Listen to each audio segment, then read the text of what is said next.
Good morning, Breakfast Clubbers. It's time. He needs to turn the volume up a little bit. Got the volume up a little. There we go. Okay. A few little announcements. Renee wants to somehow schedule a movie night, maybe. So if any of you are interested in that, let us know. Anybody interested in movie night? We might do it on the Friday before a Saturday meeting. Then you can help set the room up while we're here. But ArizonaBreakfastClub.org website. I always post things about the meeting at least a week, the week out before. And Donna Hancock will put up notices on Freedom's Phoenix. So that's our two methods of getting the word out about a meeting. Anybody have any questions? Last month we had the vaccine information, and then we had the Vaccine Education Summit. Some of you attended that. Michael did the video. He's going to have that final editing done very soon, so that video will be available. I'm not sure how it's going to be disseminated, but it was an all-day event. To introduce our speaker, Michael Morrison is a French-speaking international risk and security manager with over 30 years of extensive experience in security, health, safety, environment, and business development. Originally from the United Kingdom, Michael is now a U.S. citizen. His home of record, formerly Plymouth, is now Tempe, Arizona. Since 2007, he gained vast knowledge and experience working in West and Central Africa, Guinea, Sierra Leone, Liberia, Ghana, Mali, Congo, Burundi, Rwanda, and Kenya, providing risk management and HSE services to diplomatic missions, as well as mining and oil exploration groups. If you read his whole bio, it takes a long time. It takes a long time to get it. We have to take like a lunch break. And you'll feel like this guy really knows everything. So this will be a very good presentation. He's going to talk to us about proactive politics. So please welcome Michael Morrison. Yay! That was your standing ovation. Oh, standing ovation. Great. That's wonderful. All right. Thanks. Well, good morning to you all. And for those of you watching at home, first off, Richard Mack. Mac, I love you. Do a great job today. And I'm there for you. As I will always be very, very supportive of law enforcement. I won't say who, but just 2 days ago, I took my oral boards to go back into law enforcement as a volunteer reserve with the agency here. So hopefully I'll be back in law enforcement as a reservist and part-time. So that's one of my passions is safety, public safety. From what the lead-in that I got, I think, wow, that guy's pretty cool. But when I look back at my past experiences and things that I've been able to do the past few years, I've been very fortunate to be able to have these experiences. Some of the things that I've seen in the last couple of years, well actually in the last 10 years, have bothered me greatly. Things that our government does, for those of us who are working with the government, being told to shut up and to not talk about it. And I won't say from who, but in the last 2.5 years, I've had 3 letters telling me to cease and desist, speaking about things. So let me tell you a little bit about myself. I had written some notes here. I normally, when I do these speeches, as other people have heard me speak at other groups, I generally don't go with a script. I prefer to be a little bit more proactive with my audience, to interact with you, to find out what it is that you are interested in, to find out what the topic of the day is. I'm pretty much a news junkie. Doesn't matter whether I'm at home, in my office, in my car, I'm being consumed by news and information. It's one of those things that I think is very important to be up on what's going on. A little bit about my background. Originally, as the speaker who introduced me mentioned, I am from the UK originally, so please forgive the accent. Thank you very much, Derek. Well, the thing is, it was a lot stronger when I first arrived here many years ago. So if you can understand the brogue, then you'll understand where I'm from. But, I've learned over the years to temper that a little bit, especially with a lot of public speaking. My first few years, while I was born in Singapore, my biological father was with the Royal Air Force, and I was born at Royal Air Force Base Changi, which is now the Changi International Airport in Singapore. Moved back to the UK when I was still very young. Did my first 6 years of school in the UK. Came to America. My mum remarried. My stepdad is an American, as am I now. They live on McCormick Ranch here, so that's why I ended up back here in Arizona when I left Africa, because mom and dad are here. And, you know, they're getting up in age, and I want to be here for them. But I did my 7th grade in the East Coast in New Jersey, and my dad at that time was working with the ITT in New York City. A year later, we were moved, and I did my 8th and 9th grades in Malaysia, my 10th grade back in New Jersey, my 11th grade in Brussels, Belgium, and my senior year in Taipei, Taiwan. So obviously traveling around a lot, you can see, has really made me a very shy, introverted person. So, I've learned very quickly. 4 different countries for 4 years of high school. I learned to make friends quickly, because if you didn't, you know, you were kind of left out. I came back to the U.S. Permanently in March of 1980. After I graduated from school in Taipei, I decided to do what most kids do, bum around, backpack it for a year and work. I was actually working for an English language radio station in Taiwan, which was my first passion. I came back to the U.S. in 1980 at the instructions of my parents, because you got to go to college. Geez, okay. Came back to the U.S., didn't really know what I wanted to do, so before that year was over, I joined the Navy, completed boot camp, and was on my way to my first assignment. And at that time, I wasn't even a U.S. citizen at that time. I was a green card holder. I did 2 tours in the military, 1 in the Navy, 1 in the Army. I jokingly say that I like swimming, I like hiking, I just didn't know which one I wanted to do more. You know, so I'm proud of the fact that I am an American. I'm not Scottish American. I'm not British American, I'm not English American. I don't believe in hyphenated titles. I am an American, period. And I will always be, until the day I die, an American, and I am an American patriot in every sense of the word. I like to look back at American history, and if you look at the Constitution, and look at all those signatures, I believe that 60% of those signatures are from Scotsmen. Okay? I mean, you know, we have to remember where we've come from. My business background, first career out of college, I was in radio and television. So I developed a voice for speaking, which is doing me well sometimes. I was a reservist in the military. You might remember in 1990 thereabouts, Saddam Hussein raised his ugly head, and you know, those of us that were military ended up going back in. So, you know, one day I'm on the air joking around in Washington, D.C. as the #3 most highly rated radio DJ. Howard Stern was #1, Greaseman was #2, and I was #3 out of 42 radio stations. The next day I'm back in uniform. You know, going, oh, this is funny. You know, so, I'm a veteran of the Desert Shield, Desert Storm era. Proud of that. You know, as all of us are who are veterans. You know, I'm thankful every day that when I came back, when I got out of the military, I have all my parts. You know, I came home the same way I went over there. So, and I was an infantry medic. As a medic, in any situation, you see the worst. You see the devastation, you know, which is why I'm so against now all these endless wars that we're in. It's like, my God, how many more people are we going to have to just sacrifice before we finally say enough is enough? You know, I said to someone the other day, I said, do us a favor, take 1 million guys like me, guys in our 50s, 60s, give us our rifles, put us over there, because we just don't give a damn. We've had our lives, we'll just go do the job. You know, stop sending our young guys over there. Okay? Let us go finish the job that we started and we weren't allowed to end.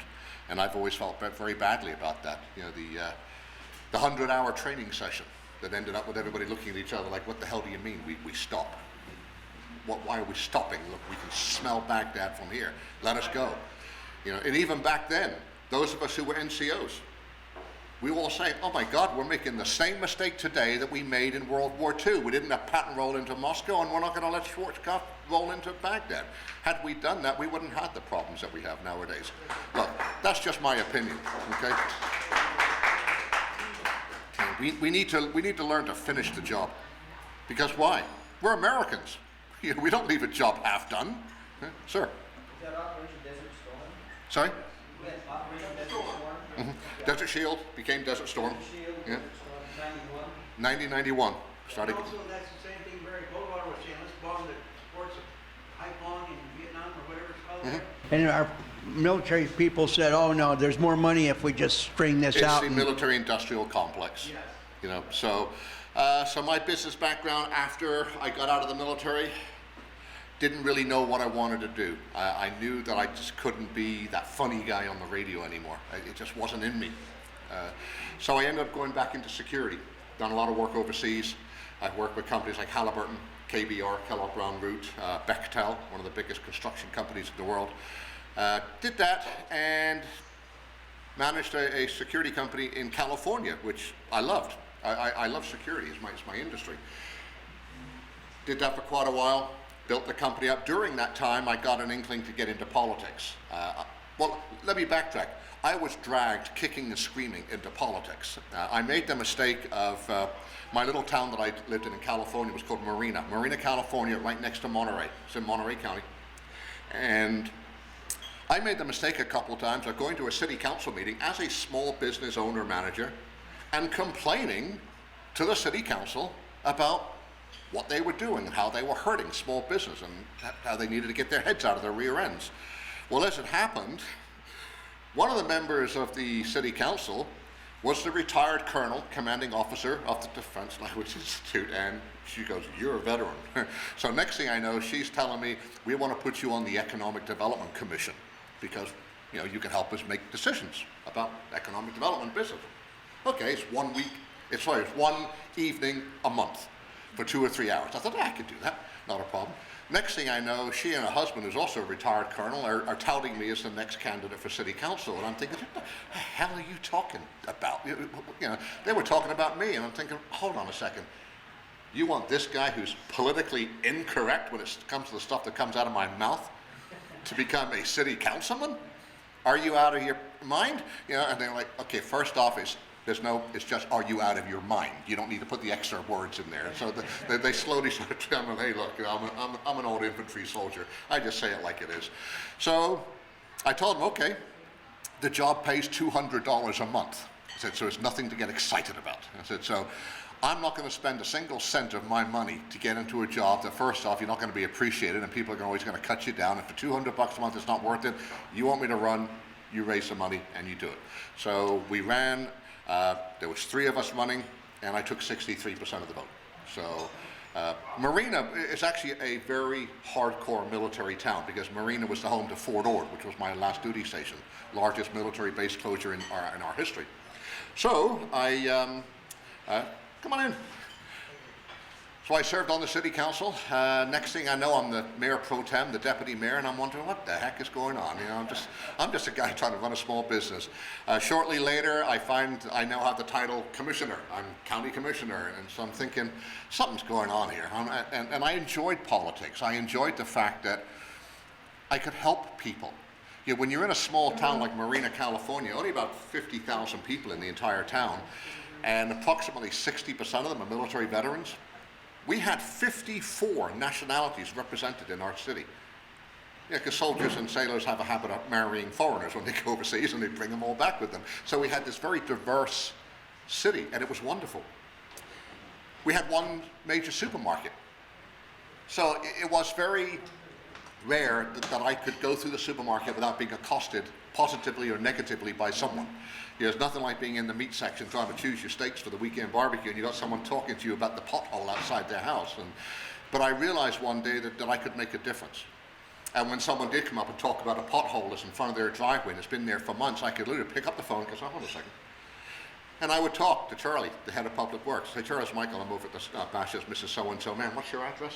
And I said, okay, so tell Charlie what the problem is. And I would hand the phone and she would talk to the director of public works.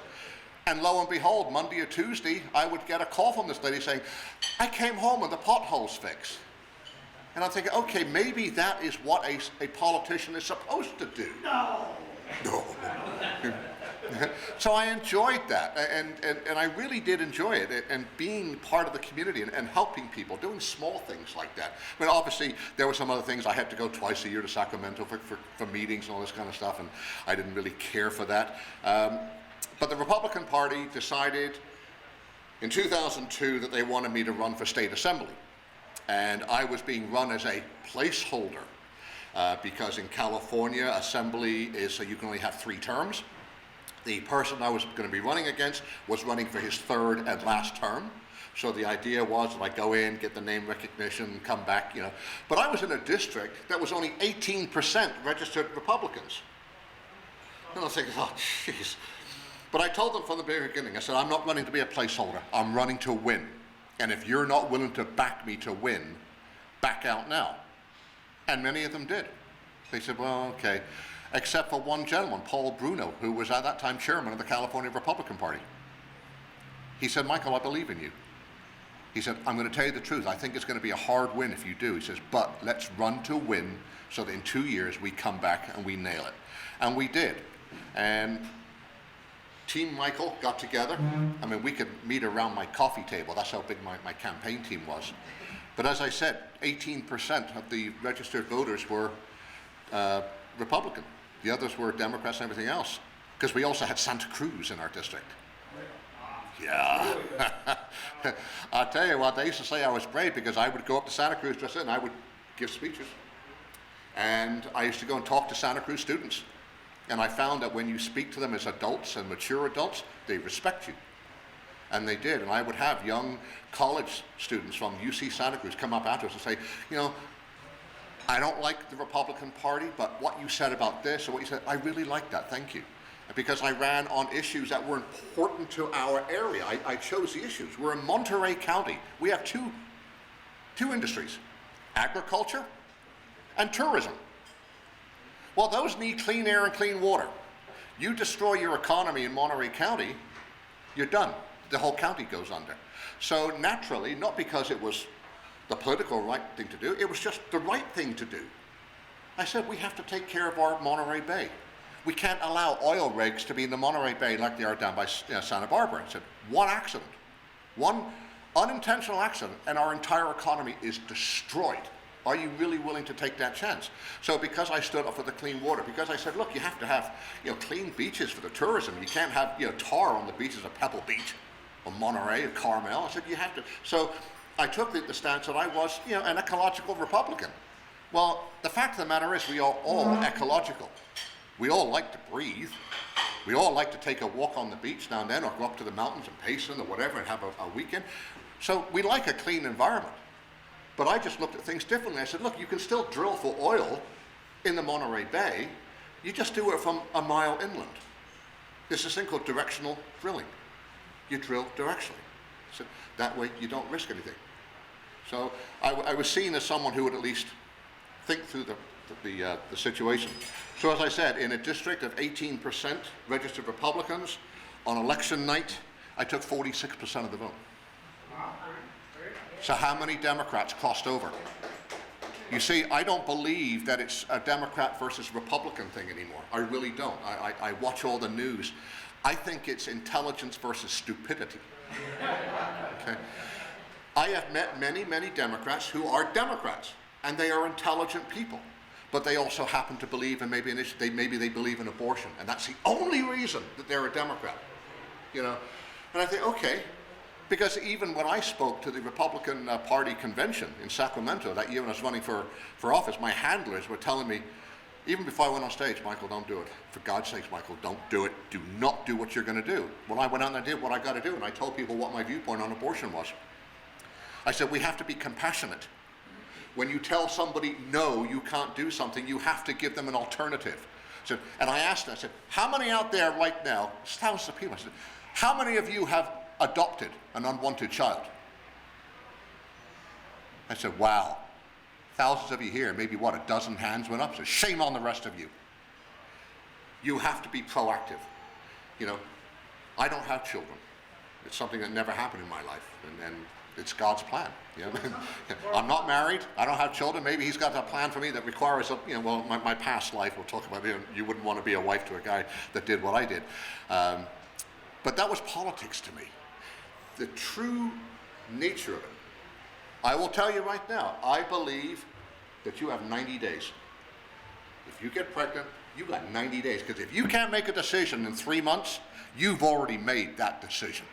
Okay? Your conscience is with you. I left my church over that. I was a deacon in my church. I had started out going to this church and nobody knew who I was, but I was the only guy there Sunday mornings in a suit and tie, and people thought I was a Fed because I always stood at the back of the church, right next to the door, never sat down, and as soon as the service was done, I left because I have my own relationship with God. The problem is, though, my church, my organized religion, tried to change me. They tried to force their beliefs on me. And as a deacon, we were all given different jobs to do, and I had the youth and the young people, basically people up to about 25. We had fellowship. I had a young lady come to me one day.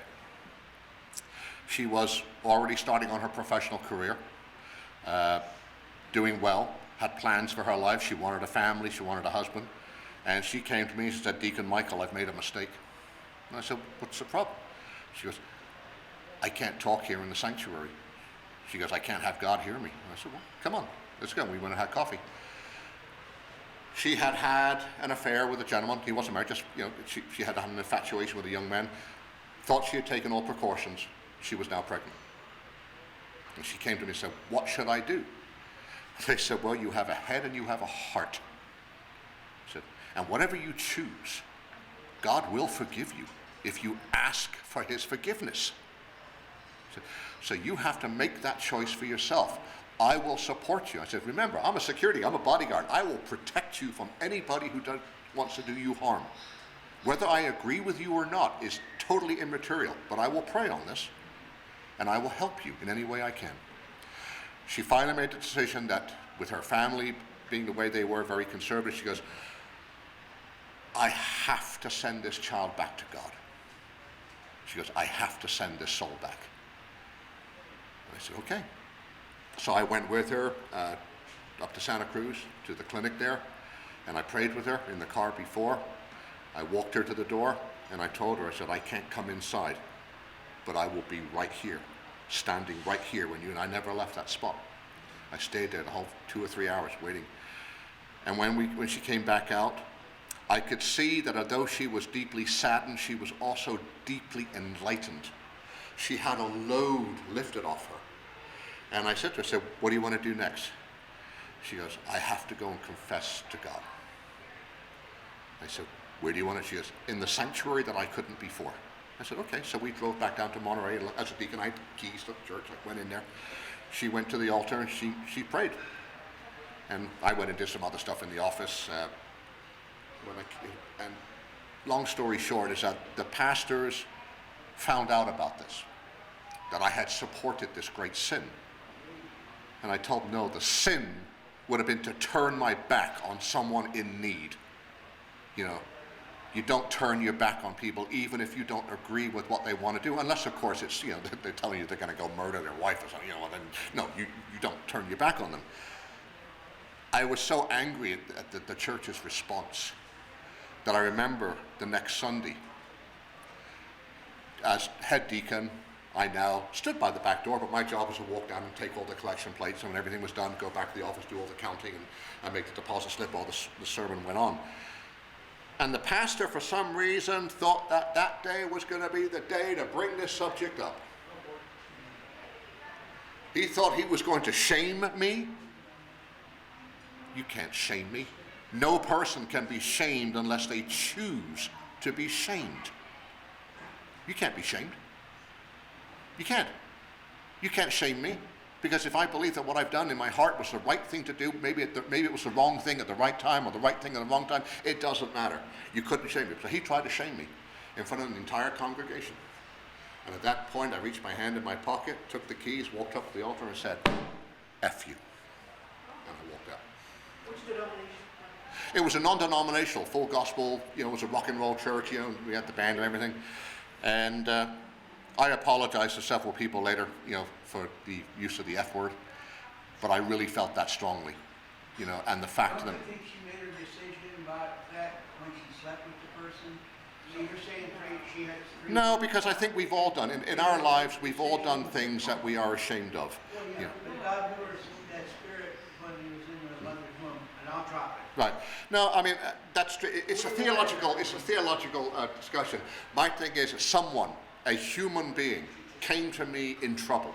The fetus, let's say, came to you in trouble. Well, I had to do what I had to do, and rather than make that decision for her, I made her make the decision for herself, but I told her, God does forgive, and we have to remember, if you commit a sin, and you ask for forgiveness, truly ask, as she did for a couple of hours on her knees in front of the altar. It wasn't some flippant, hey, sorry, forgive me, God, and walk down. No, she was truly repentant. You know? So therefore, there's only one thing I can do. I have to forgive her. And I have to forgive her for putting me into that position, because it's not a business I really wanted to be in, but I'm a guy, I'm tough, you know. You can't offend me. Again, you can't shame me, you can't offend me unless I choose to have that done to me, okay?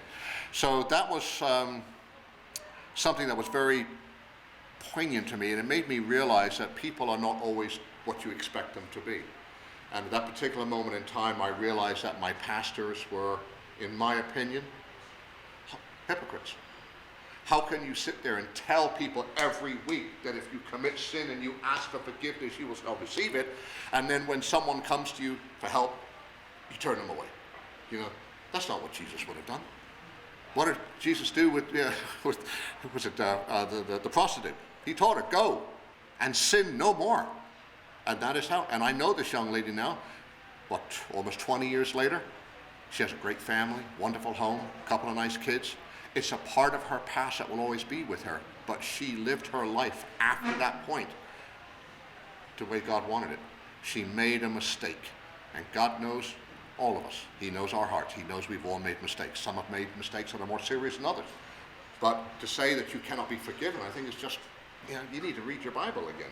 So that's one of the reasons why I don't really involve myself in organized religion anymore, because I find so much hypocrisy in the churches. You know, as it says in the Bible, go into thine private closet and pray. You don't need to be in a room full of people to have a relationship with God. Yeah? I've had a relationship with God on the Guinea-Mali border when I was being attacked by Al-Qaeda. You know, believe me, you get a real close relationship with God when that crap's going on. You know, same thing when I was up in northern Nigeria going up against Boko Haram, or in eastern Africa when I was up against Al-Shabaab. Believe me, when the lead's flying, your relationship with God gets real close. Okay, and of course you just have to remind yourself, it's God's will. If I make it out of here, it's what He wanted. If I don't, you know, then I get to see Him, and I get to go for my judgment. But in 2007, I received a phone call from a colonel, you know. Calls me on the phone. I just happened to be, I was getting ready to go drive down to LA to see my brother. My brother lived in Phoenix. He was going out to LA. We were going to have a brother's weekend. And I had just gone back in for putting stuff in the car. I thought, well, let me just check my answering machine one more time. I saw the light flashing. And I hit the, and it was a voice I hadn't heard in a long time. And I'm thinking, oh boy, Colonel's calling. So I spoke to him on the phone and said, hey, Colonel, I'm getting ready to jump in the car. I'm going to be driving down to LA. I'll be on the 101 for about 4 hours. I got a speakerphone. Can I call you in about 20 minutes, half an hour when I get out onto the freeway and we can chat while I'm driving? He said, yeah, sure, no problem. So anyway, long story short, I get on the phone with the guy and he says, hey, your French still pretty good? I go, yeah, I haven't spoken in a long time, but it'll come back. He goes, good, I got a job for you. I'm thinking, oh, jeez. Yeah, when a colonel calls and says, I got a job for you, okay. Yeah, I'm like, okay, well, what do you need? He says, I need you to go to Guinea.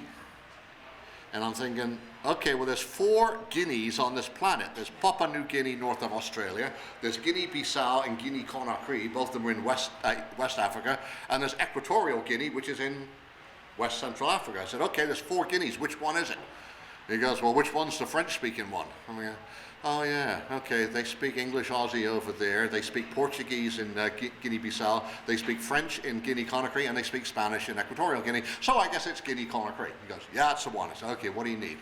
He goes, well, he says, you got suits and ties available? I go, yeah, why? He goes, I need a security manager for the U.S. Embassy. He goes, nice job. I'm thinking, hey, a nice job in a city or a country that has a coup like every 3 days. I said, okay.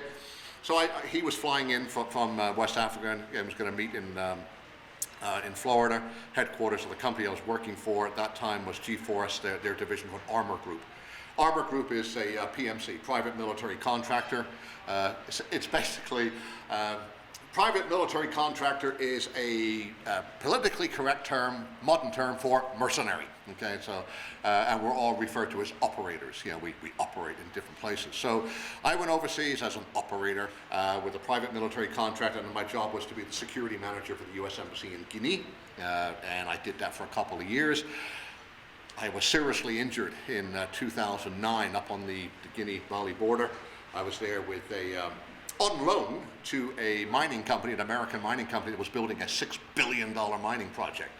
Included, 14 railroad bridges, 140 kilometers of railway. They had to build an entire port that could bring the big ships in. So it was a big project that they were doing. And I went up there to help set up the program, and the ambassador allowed me to go up there because as an American company, we'll send our guy up. So I got seriously injured there, and ended up getting medevaced out to London, where I spent 4 months at the St. James Hospital. Actually, it's in St. James Wood. It's called the Wellington Neurological Hospital, and I was there for 4 months while they put me back together, and I'm pleased that I'm put back together. I had the great honor of being my next door neighbor for several of those weeks was Prince Michael of Greece, and so he and I were playing chess every day, so I can brag and say, yeah, I used to play chess every day with Prince Michael. Yeah, no big deal. So I actually got along better with his bodyguards than I did with anybody else, because they were like, hey, they knew, once they found out what I did, they were like, hey, you're one of us. So after that, I realized that probably not really what I want to do, and I came back to the US. I was here in Scottsdale just recuperating for a couple of months, and then I got a call from an old colleague of mine, Master Sergeant, US Army Green Beret. I'll just call him Jerry. Jerry, by this time, owned an amazing company, a security company, did a lot of work for US embassies overseas. He has numerous contracts. Called me and said, Mike, I need you to go to Burundi for me. I'm like, oh, geez, it gets worse.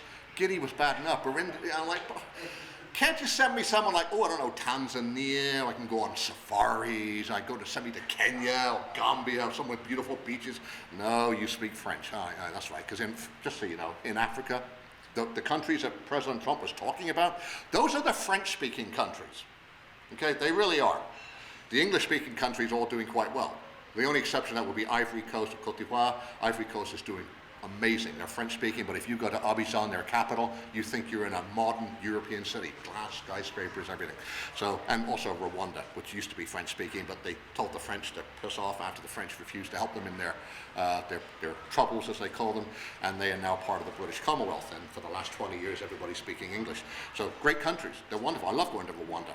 In fact, I was able to do that several times when I was in Burundi, because it was only like a 30-minute flight, so you could take a flight Friday night, fly up to Kigali, spend the weekend in a nice, modern, clean city, and then fly back to Burundi. But I was sent over there to train the U.S. Embassy security force, how to defend the U.S. Embassy, because again, Burundi is one of those lovely countries that seems to have a coup every now and then.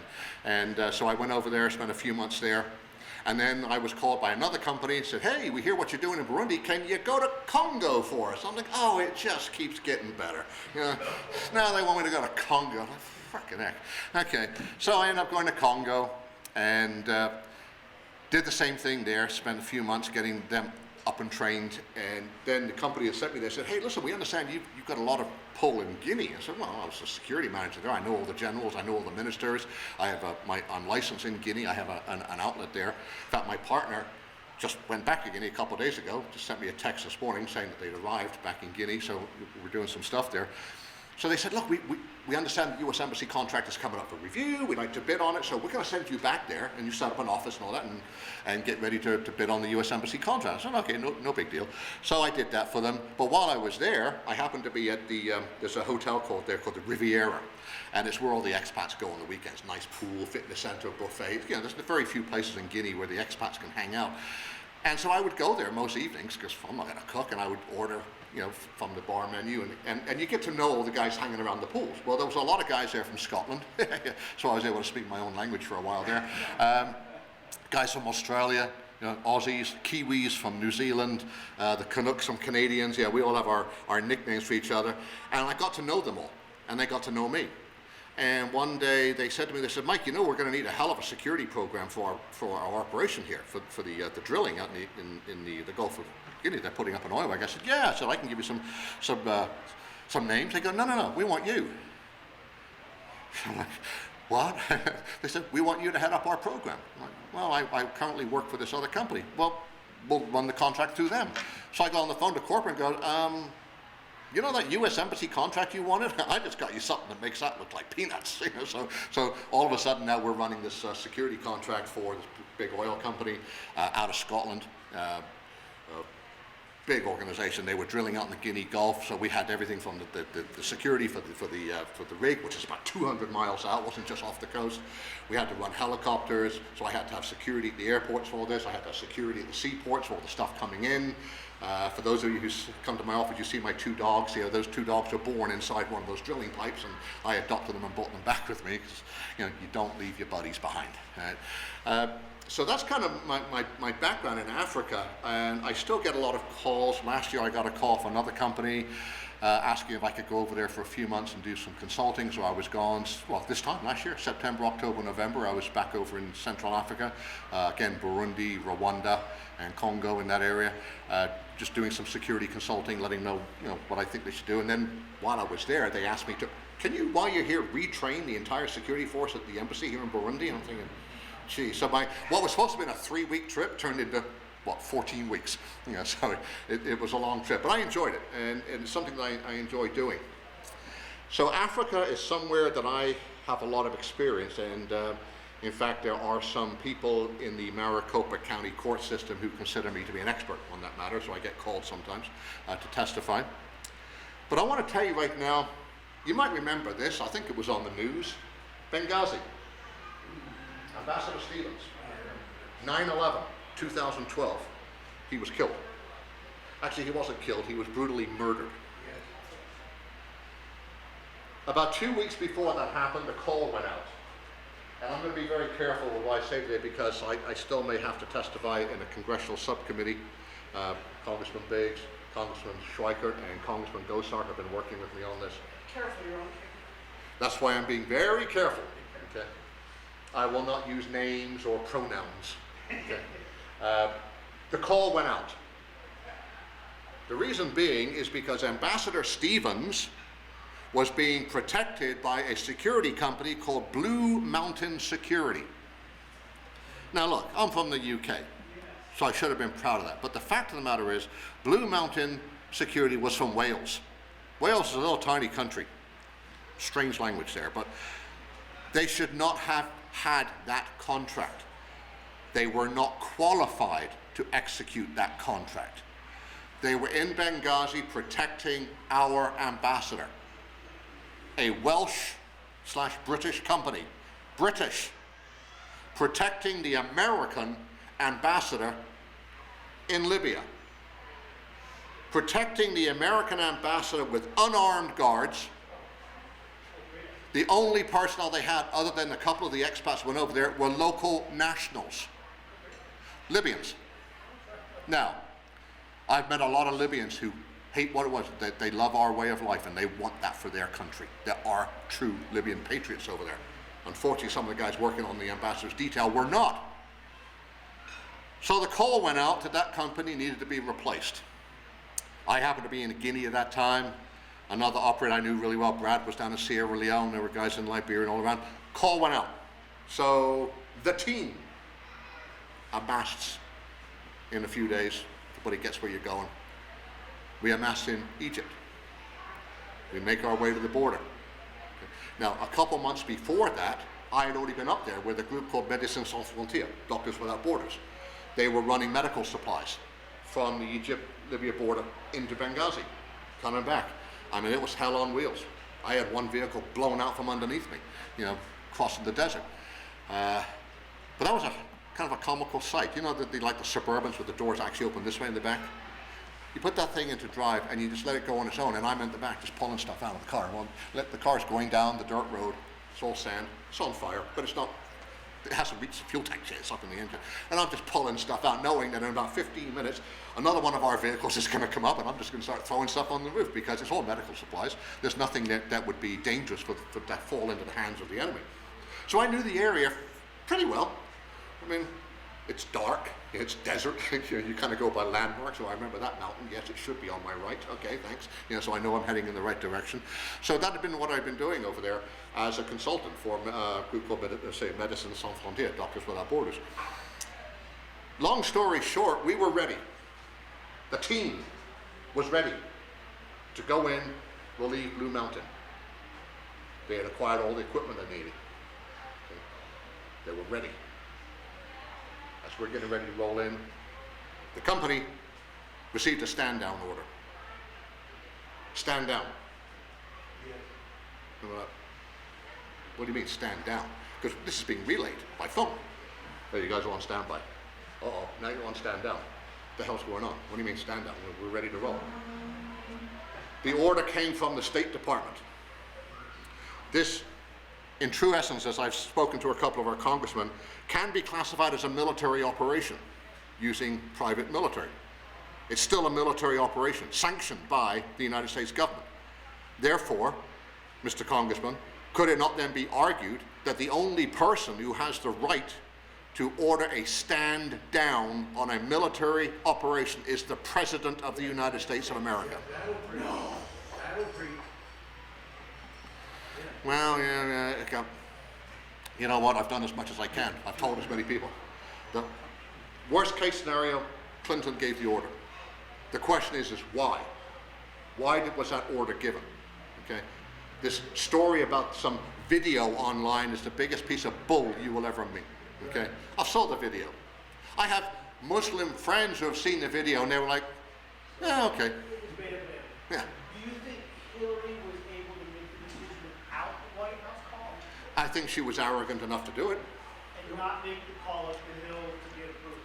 No names. All I can do is give you my opinion. I understand. Yeah, I believe that she is arrogant enough to do that, to think that she, well, I'm going to be the next president, so I'll just do it.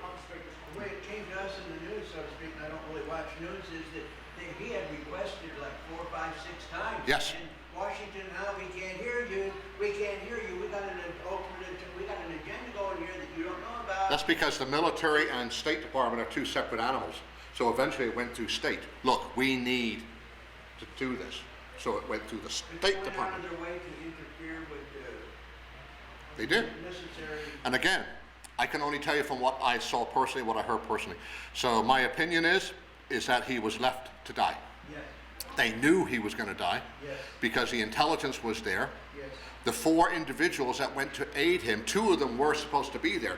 The other 2 gentlemen, which is not widely known, were actually working on a different security detail for a different company, and they just responded because they heard there was trouble. Because that's what we security guys do. We hear that one, mine is in trouble, we'll go and we'll leave a half a team, say we're going to go help them out. Yeah, we go, okay? Especially when there's other Americans there. We don't leave people behind. That's the military creed. Whether you're a Marine, whether you're Army infantry, you leave no one behind. You always go in and protect. So this is now what? Good God, since 2012, we're talking 7 years, and no one has been held accountable for this yet? And I say yet because I had lunch on Tuesday with a colleague of mine who is now an SSA, supervising special agent with the FBI, and he's telling me, stand by.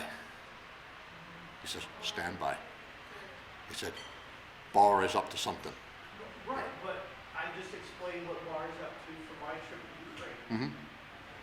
So as long as we can keep the Attorney General in that office, I think he's going to undo a lot of damage. I don't want to get into it. Again, we don't know what's going to happen, how deep the deep state is. You can see what they're doing right now to protect themselves. So that was my experience with what happened there, my first-hand knowledge of what happened. From what I've heard from other people, the stand-down order, who was giving it, that type of thing. When I wasn't on the phone with State Department getting the order, so I was.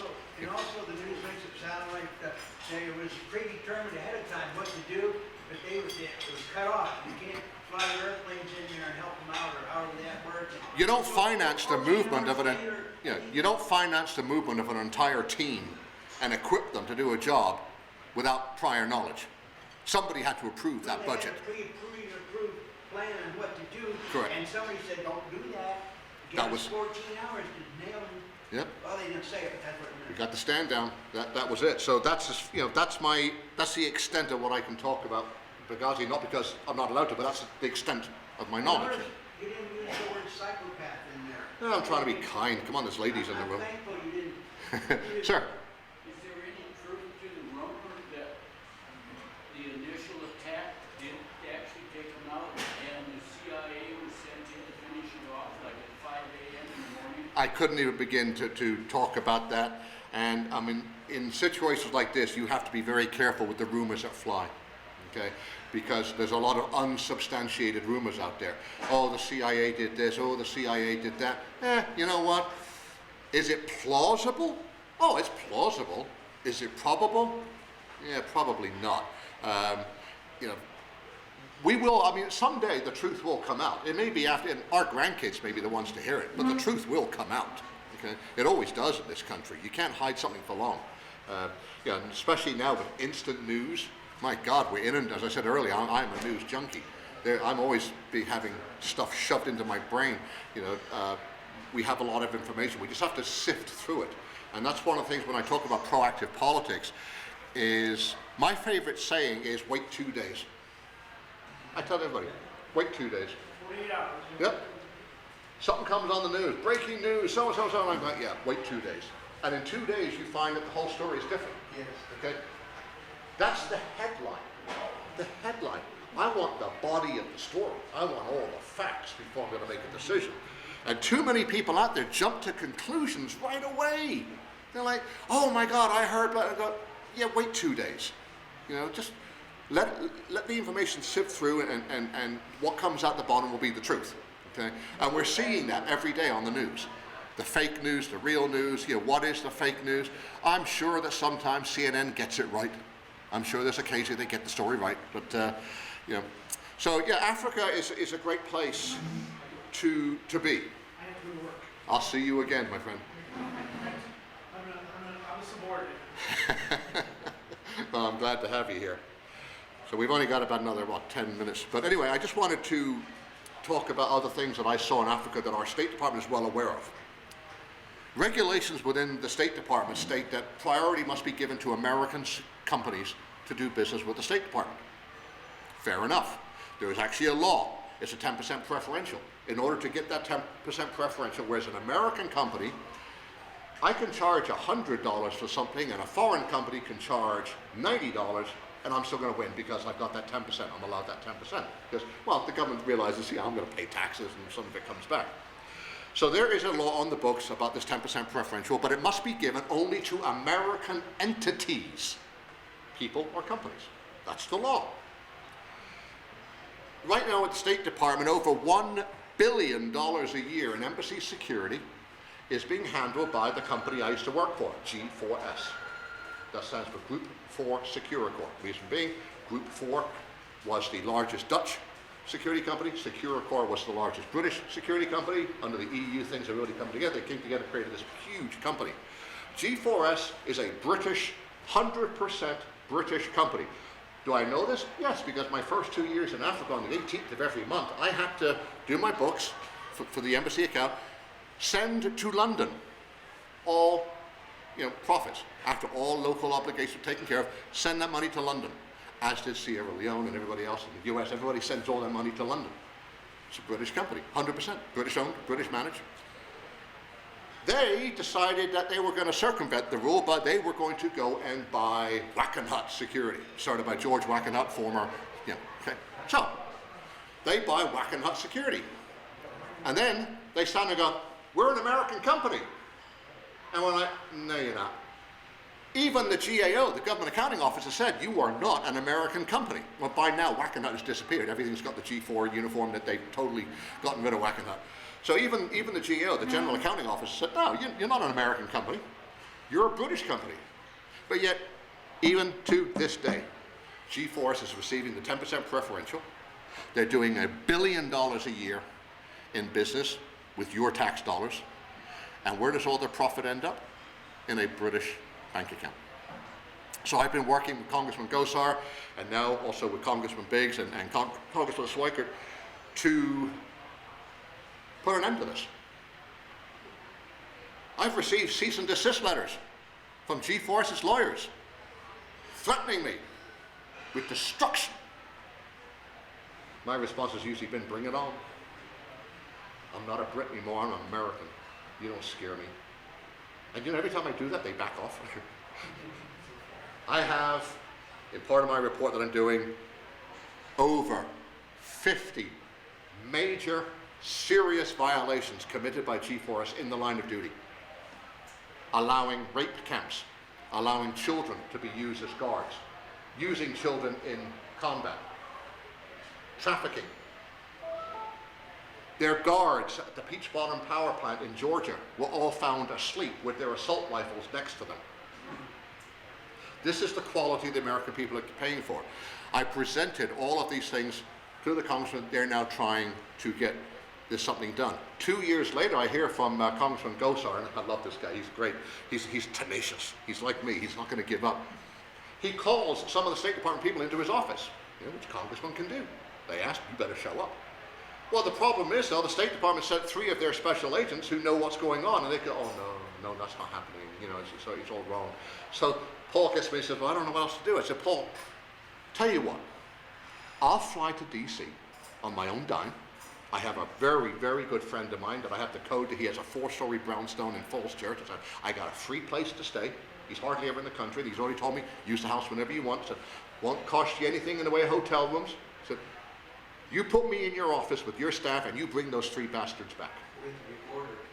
I said, and remind them that I will be there with evidence, photographs, videos, audio that I took. So let them tell me that that video is fake when it's got my voice, saying what's going on. That these people are being used for trafficking. Look at these children. Look at them. They're 8, 9 years old. They're carrying weapons. So, G4S, you don't scare me, not a bit. I'm going to take you down. I don't care how long it takes me.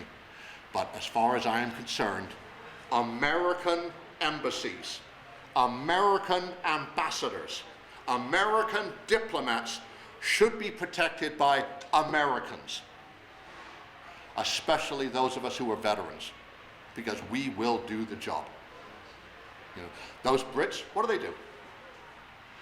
Something goes bad, they go, oh well, okay. I don't do my job and I'm charged with dereliction of duty. So, the second I fly back into this country, someone's waiting for me at the airport. We need to talk to you. I can't get away with that kind of stuff, whereas the foreigners can. So I don't understand why we're using foreign security companies to defend our embassies. There's a lot of opinions. I believe that people are getting paid off, because when you're talking $1 billion a year in business, oh yeah, come on. G4S also had the contract for other embassies in Guinea, and one day I was with the Malaysian ambassador in a meeting with the Minister of Commerce in Guinea.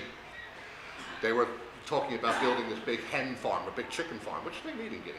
It's going to produce like 50,000 eggs a day. Fantastic. The Malaysian government was going to give them all the equipment. They just needed the land and all this kind of stuff and the permits. While we're there, the door opens, and there's a Chinese guy.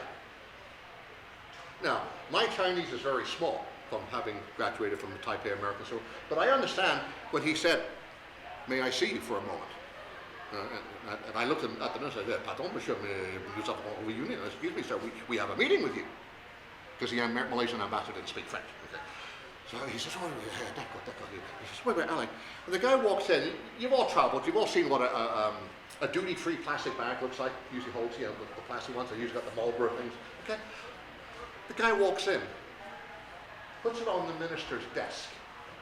I look at it, and through the plastic, I can see stacks of $100 bills.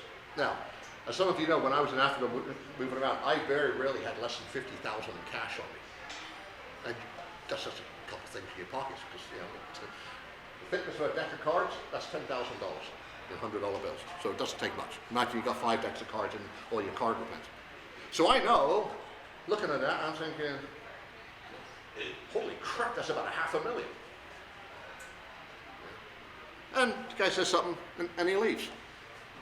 And the minister just, oh, pardon, he said, excuse me, and he takes his bag, opens it, puts it in, and then turns back as if nothing had happened. And I'm looking at the Malaysian ambassador and going, I'm sorry, Mr. Ambassador, I don't know what to say. Well, the conversation starts getting back on, and one of the first things out of the minister's mouth is what the permit fee is. The permit fee is $100,000. Now, Ambassador Wanjafar, about that tall, little Malaysian guy, very tiny, okay, very tiny. I've never seen anybody go over a person's desk so quickly. He went for the that minister's throat, swearing at him in Malay or Indonesian, whatever he was swearing. And I was like, Mr. Ambassador, come on back, guys, sit down. I don't want to shoot you, won't crack me up. Sorry, sir, I'm very sorry. Yeah, but this is how you deal in Africa, okay? It's a permit fee. Yeah, it is, okay. You want this permit? Well, I asked the minister, I said, we were given a list of all the permits necessary, and this is not on the list. Can you please explain? Oh, well, it's a new permit that the government's putting in. Okay, so do we need to write the check to the Republic of Guinea? Oh, no. You write the check to my, and I'm like, And again, little old he tries to go, I'm like, Mr. Ambassador, he was so mad at this time. It took me the whole time about an hour to drive about 6 miles back to the office because traffic is so bad there. It took me an hour sitting in the front seat. Okay, we're telling him, you gotta calm down. Just calm down, Mr. Ambassador, we're going to sort it out, And I made a report to the U.S. ambassador, because Malaysia's an ally, and I let Ambassador Carter know what happened, and he's like, well, he says, that's the way it is here. He says, small countries like that get bullied. He said, they wouldn't dare do that to the Americans. To be quite honest, the Guinean government believes at all times, just over the horizon, there's a big ship waiting to beat the crap out of them. They actually believe it. They actually believe that under the American embassy, there's 3 or 4 levels of underground secret rooms. No, there isn't. There's not even a basement. Yes, but they believe it. So dealing in Africa is very, very different. And but I got to tell you, the whole time that I was in Africa, I was so glad that I was an American. Most people, they have that American passport. To some people, it's just a passport. It's just a ticket to get someplace. It's a place to keep all your souvenirs, all your visas to show where you've been. To me, it's a lot more than that. To me, when I take out my American passport, I'm saying to the world, I'm a free man. I am a free man. I live in a country that I am allowed to make my own decisions. We have a constitution, and I know I've mentioned the Project Arizona meeting not too long ago. My biggest pet peeve is all of you who were born here, all of you that had the privilege of being born in this country, and you don't have a clue as what your Constitution says. The number of people I talk to, and I ask them, have you read the Federalist Papers? No. I'm like, why? If you read those, you'll understand your Constitution. To read the Second Amendment is one thing. The right to keep and bear arms shall not be infringed. Okay, it's a couple sentences. But go and read the essays that were written by the people who created that and understand why they said that. We try to translate the Constitution to using today's language. You can't. You have to use the language of 1776. And the culture. Yes. I have, still in storage, I got to go to California one of these days to get all my stuff out of storage, but I have a dictionary that I think I bought back in Virginia when I was at one of the Civil War locations. They had the gift shops and that type of thing. And it was a reprint of a dictionary that was actually in use at that time. Fantastic. Look up the words. What did they mean the day that was written? To keep. To own, to have, to possess. Fair enough. To bear, to carry upon one's person.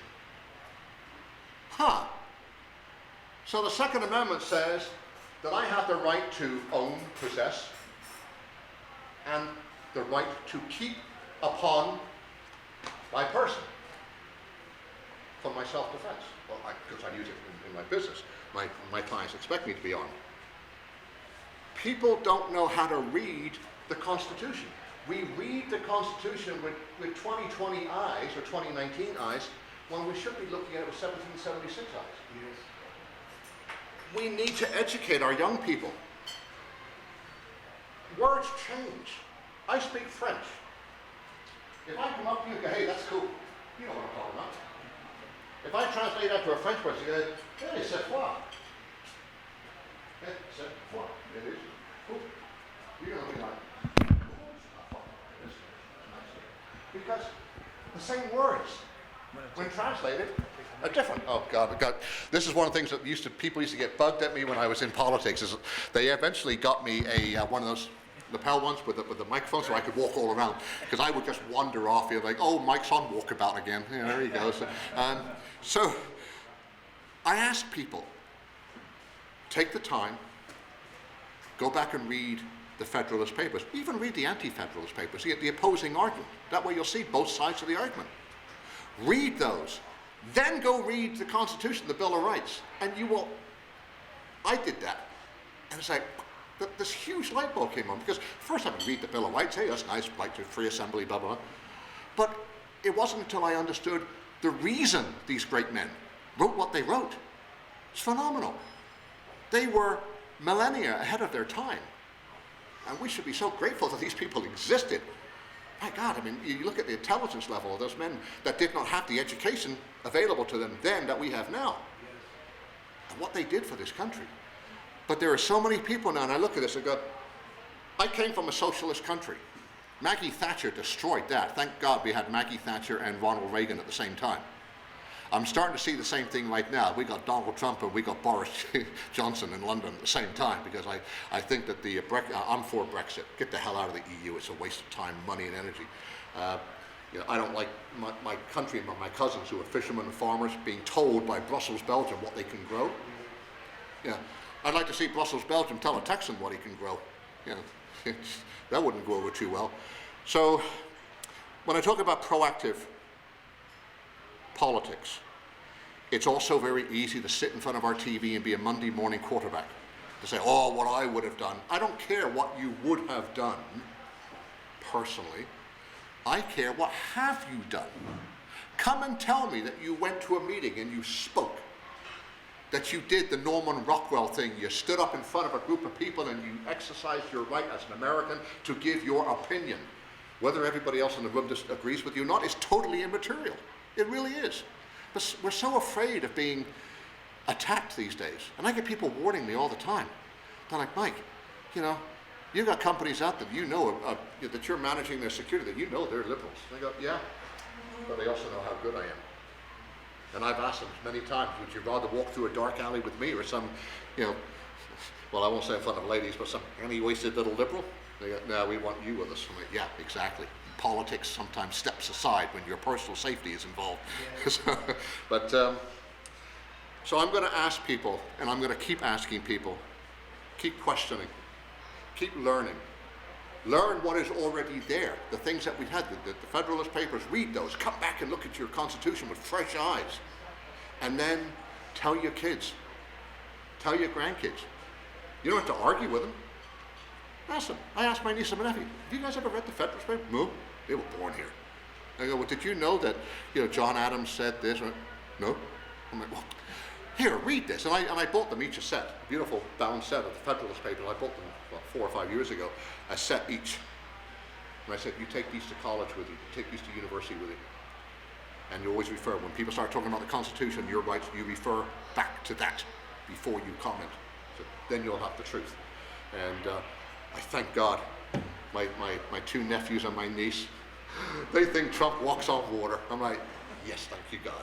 Yes, it's running in the family. So I hadn't really planned on talking about anything specific today. I kind of go with what my heart tells me to talk about. And I've met a few of you before, and I know where your hearts are. We need to work together. Somebody mentioned earlier today about the primary. No, yeah. My opinion, brilliant. Why should we waste millions and millions of dollars on a primary? We have our guy. Why do we want to bring somebody else into the picture to murky the waters? Okay? I would rather save that money, because it would be hundreds of millions of dollars, put that into the general election. Because what's going to happen is, next year, you're not going to see Republicans beating each other up for the Republican presidential nomination. It's not going to happen. All you are going to see on the TV are the Democrats. Biden, Warren, there are the nutcases out there. By the time they come to their conclusion of who they want, that person's going to look like the cover of a Mad magazine. Black eye, teeth missing. I mean, they're going to beat the hell out of each other, so that when we got we got a Democrat who has been beaten to hell going up against our guy, who's going to sit there and go, well, looks like you had a rough run. You know, so this is how we beat them. We beat them at their own game. Why? Because everything that President Trump is going to be able to use against him in the general election will be provided by them, because they're already beating each other up. They're already making the accusations against each other. Thank you very much. We'll use that. Yeah. Don't you think that if you have somebody run against Trump, though, that it gives the other people a mindset that they're part of the process and that buy into Trump when they get whooped? That may very well be true. That, you know, I mean, it's a great thought. It's a great opinion. I don't like when you, whatever. Right. But I am also on the belief, and I have done this myself, I don't care, when our party makes a choice, whether it was my original choice in the primary or not, when the Republicans make a choice, I get behind it, whether I like them or not, because I will always support my team. A lot of us now are seeing that individuals instead of a political party. We're Exactly. very disappointed in the Exactly. party. So how do we get ourselves back together? How do we get those people to say, well, I would have preferred, you know, I'm trying to think back to 2016 when all the different, you had Ted Cruz, you had Romney, all these guys.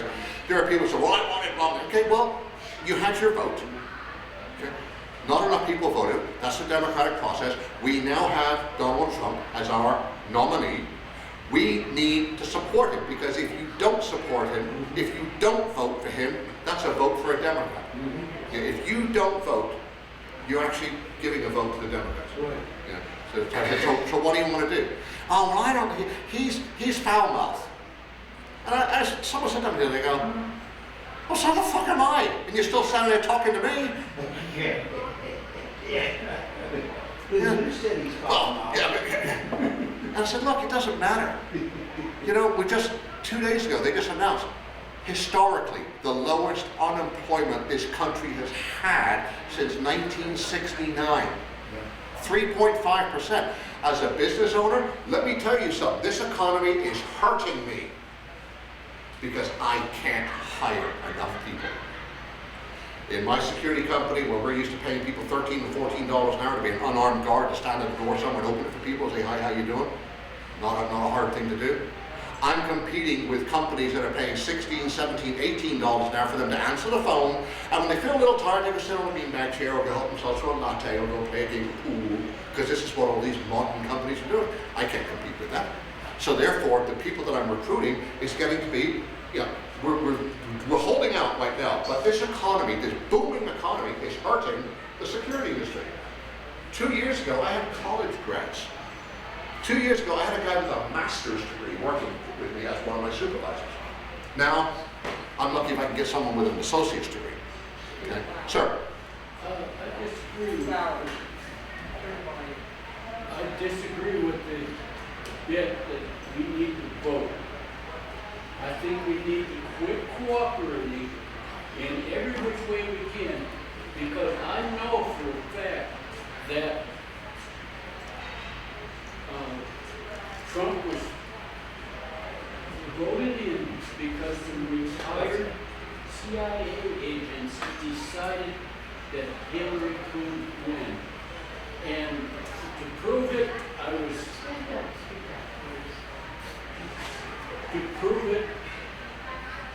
Twitter took me off, suspended my account because I followed those retired CIA agents. I don't know how to answer to that. Obviously, there's always a lot of opinions out there about what the CIA is doing. I didn't need the CIA to tell me that Hillary couldn't win. In fact, these were retired people. yeah, and they still got. Remember, I've held a top secret intelligence clearance. Okay, I've held the TSI. Once you're out of the game, you're out. I don't hear anything unless I have colleagues who give me information that they know they can give me, but they don't give me all of it. The intelligence community knows what they can say without getting into trouble. So you may very well be talking about something that very well happened. Okay? Whether it did or not, I have no personal knowledge of that. I do believe that there are forces out there trying to change things the way they want. But I'm going to tell you right now, You know, I very strongly believe in the Second Amendment. I have fought for this country once, and by God, I will do it again. And I am not afraid to say that if things go sideways, I am ready to pick up my rifle, just as was done back in the 1770s, and I will follow directions given to me by those that I deem to be above me. There are certain generals and colonels that I keep an eye on, what they say, what they're doing, because there is a movement underfoot. In fact, a colleague I had lunch with on Tuesday, we were talking about that specifically. I said, what's going to happen if things go sideways? What's the Bureau going to do? He goes, not a damn thing. The people want to go duke it out, we're just going to step back. We're going to protect the federal building. You guys do what you got to do. When it's over, we'll know who's in charge. So, even, that's just his personal opinion, of course, okay? He wasn't speaking to me as a Bureau agent, he was speaking to me as just another American, but that's his viewpoint for what he's hearing within his organization. We're just going to step back and let him duke it out. So, do I hope that happens? No, I hope it doesn't. Those of us who have seen war know what it does. Once you've seen war, you don't ever want it again. Not even against your worst enemy. But it just concerns me that we see on TV 2 nights ago, people throwing things at police officers, throwing objects at their horse. Who the hell assaults a horse? Antifa. Antifa, yes. Cowards who hide behind their masks. And that's exactly what they are. They are cowards. Hired by Soros. Well, I'm sure they are funded by Soros. George Soros has done some things in Africa that I know about, that he's funded certain things. And I'm like, well, okay. What are you going to do about it? You just make sure the right people know. Yes, sir. If you think things are bad now, we got a whole year to go. Oh, it's going to get worse. So just take a hypothetical. I know most people don't like to answer hypothetical. Okay, I'll do my best. But this is something which I keep telling people who are complaining about that. What do you think would happen in this country if, it's a big if, the Democrats came to power in the White House, and the Senate? What do you think would happen? Okay, the question is what do I think would happen if the Democrats came to power in 2020? In 2020. I think it's going to be one of two answers. How do they get into power? If it's known that and can be proven that they cheated, I think you're going to see an all-out civil war.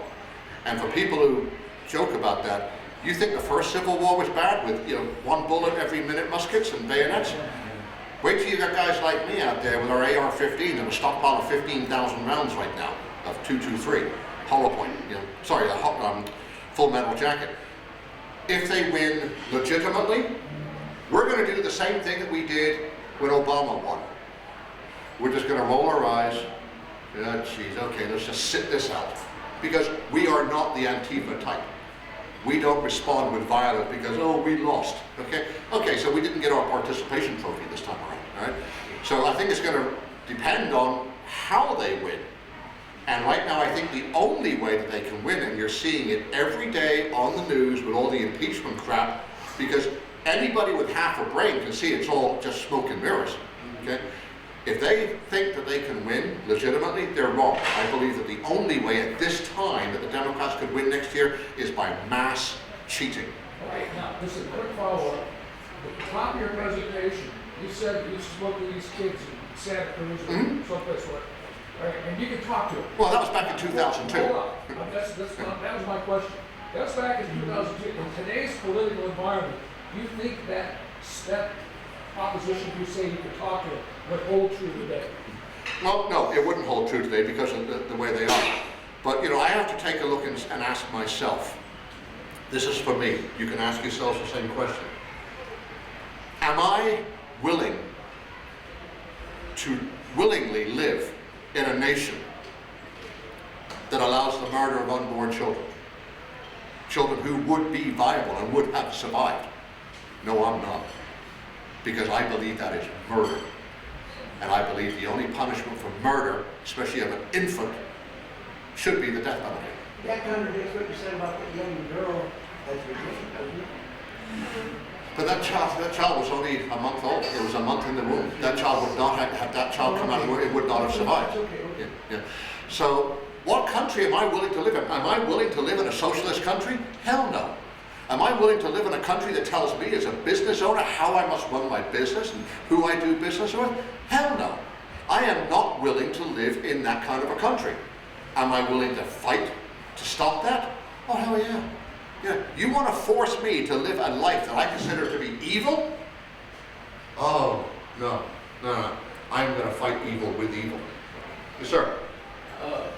Dave Hodges' current thinking is that this impeachment bit is failing, and the Democrats are being pushed in a corner.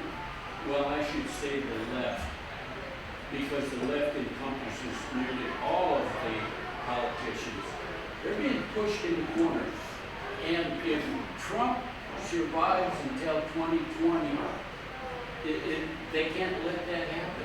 I think the Democrats, to respond to your question, yes, the impeachment the process is pushing the Democrats into a corner. I see it myself. I don't think I'm that blind to what's going on. I watch the news, I watch the hearings. I see it. I think they are being pushed into a corner, and either they are so blinded by stupidity that they can't see it, or they know it and they just don't know how to get out of it, because if they suddenly stop the impeachment inquiry, so I can't hear you. So can you speak up, please? Don't give them the benefit of the doubt. They know what they're doing. They're spreading chaos so they can impose martial law.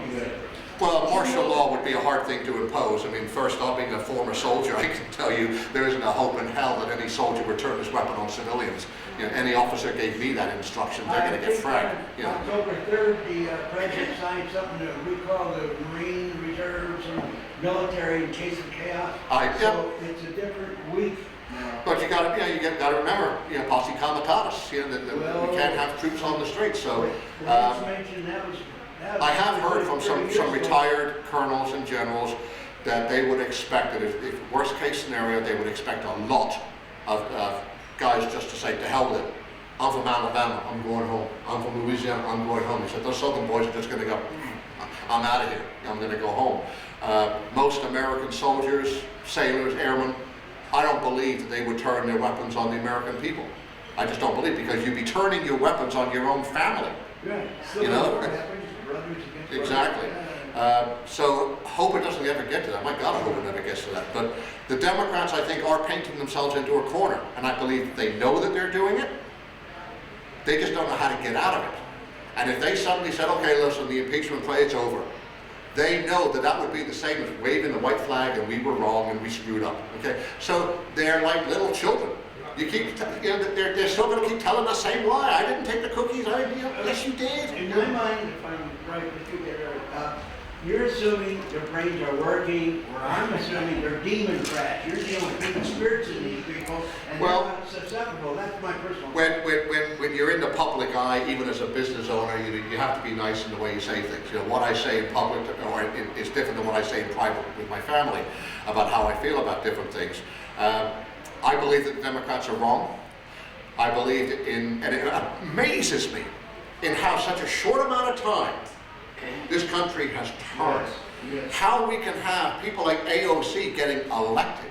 Well, look, only 7,000 people voted for her. I mean, come on, that's only a small percentage of the people who could have. You've got people like Omar up in Detroit. Okay, that's what happens when you put tens of thousands of people from Muslim countries together. Regardless of whether they're in America, they're going to follow the rules of Sharia and they vote for their own. You know, Presidente brought him in on purpose. He let 97% Muslims, but only Muslims, but 3% were allowed in. But they put them all in one place. They spread them out and allowed them to integrate into our society, as should happen when you become a U.S. citizen, you become an American. No, they don't want to be Americans. You know, they want to remain where they were. Question, yes, dear. Okay, what do we do with the rhinos? We have 5 days ago, we've got Ted Cruz, Judy Cheney, Haley Huckabee, Lindsey Graham, Mitch McConnell, of course Romney, and Rubio, etc. Doing what? What do we do? Against? Pretend you're called the rhinos. Republican in name only. Yeah, right. Well, there's two ways you can deal with a person that you believe is not on your side. You can push them away further and alienate them, or you can bring them in and let them know what it is that you expect of them. You know, and But I after 30 years in office, they know what to expect. Well, again, John and Jane, judgment seat of God will work. Shame on Right us. for the Judgment seat of God. shame on the American people for not pushing for term limits. Okay? If we want to control this country, we can do it. And I'm waiting for the day when some political group gets up and says, okay, we're putting this on the ballot for Arizona. We're going to put this on the ballot in each, you know, Arizona could do this. We could put a ballot initiative that says, you cannot be a senator from Arizona for more than 2 terms, period. You want to be a senator for 3rd term, go to another state. Once the people start taking control, as we are allowed to, in the Constitution, where it clearly says that, you know, if you suddenly find yourself in a situation you don't like, you have the right to change your government. So we can change it. We can either do it with the bullet or we can do it with the ballot. I prefer to do it with the ballot. Change the law. You can't be in Washington for more than 12 years. They're working against that mindset. I'm thinking they're working. Look, the argument against it is always, well, you know, the states that don't do that will then have powerful politicians because they would have had all this power and they'll be the chairman. But if you make it a national law, my personal thing would be 12 years. So you could be a congressman for 3 terms and a senator for 1 term. Or you could be a congressman for 6 terms. In that scenario, though, they breed themselves. Like, in my mind, I don't do politics. McCain, well, that's a problem, didn't vote with Bill Clinton, a lot of stuff. But then we got that other guy, what was his name? Bush? No, the other senator we put in there. Oh, Flake. Flake. It was like, in my mind, as an outsider, McCain trained Flake how to be a jerk also. He's gone, he's history. Yeah. I know it, but Let still. other people, Okay. let other people. Sure. that's what- Okay, first of all, term limits are already in the Arizona State Constitution. In the state constitution, yes. 3 for a U.S. House and 2 for the U.S. Senate, but it's not enforced. It can be on the back, on the 3rd, beyond their limits, they can only run a write-in ballot. That's number 1. Okay.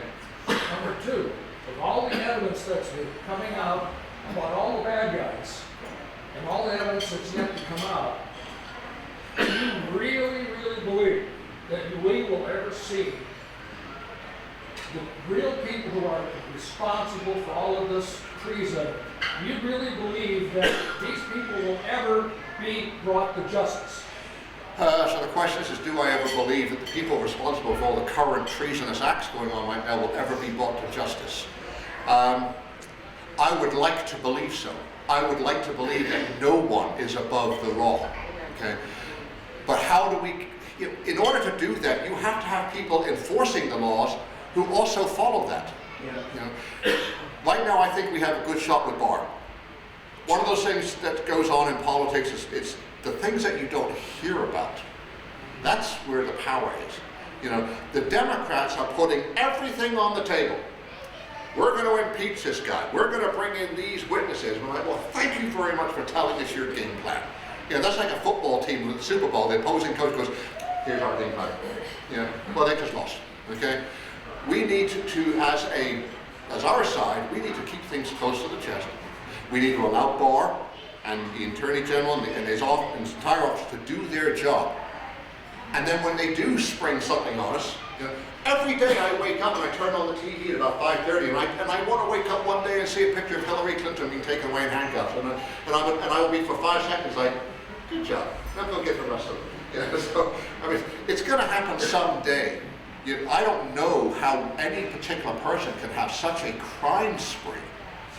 You know, when you try to tell me that Vince Foster shot himself in the head twice. And there was no blood at the body and the gun was 30 feet away. Yeah. I mean, come on, people. Because you know what? They really do think we are that stupid. Yeah. But then those of us who do stand up, who do come to meetings, we're the ones who get vilified. Yeah. Oh, I'm sure that once it's been on the air, look, the other team watches.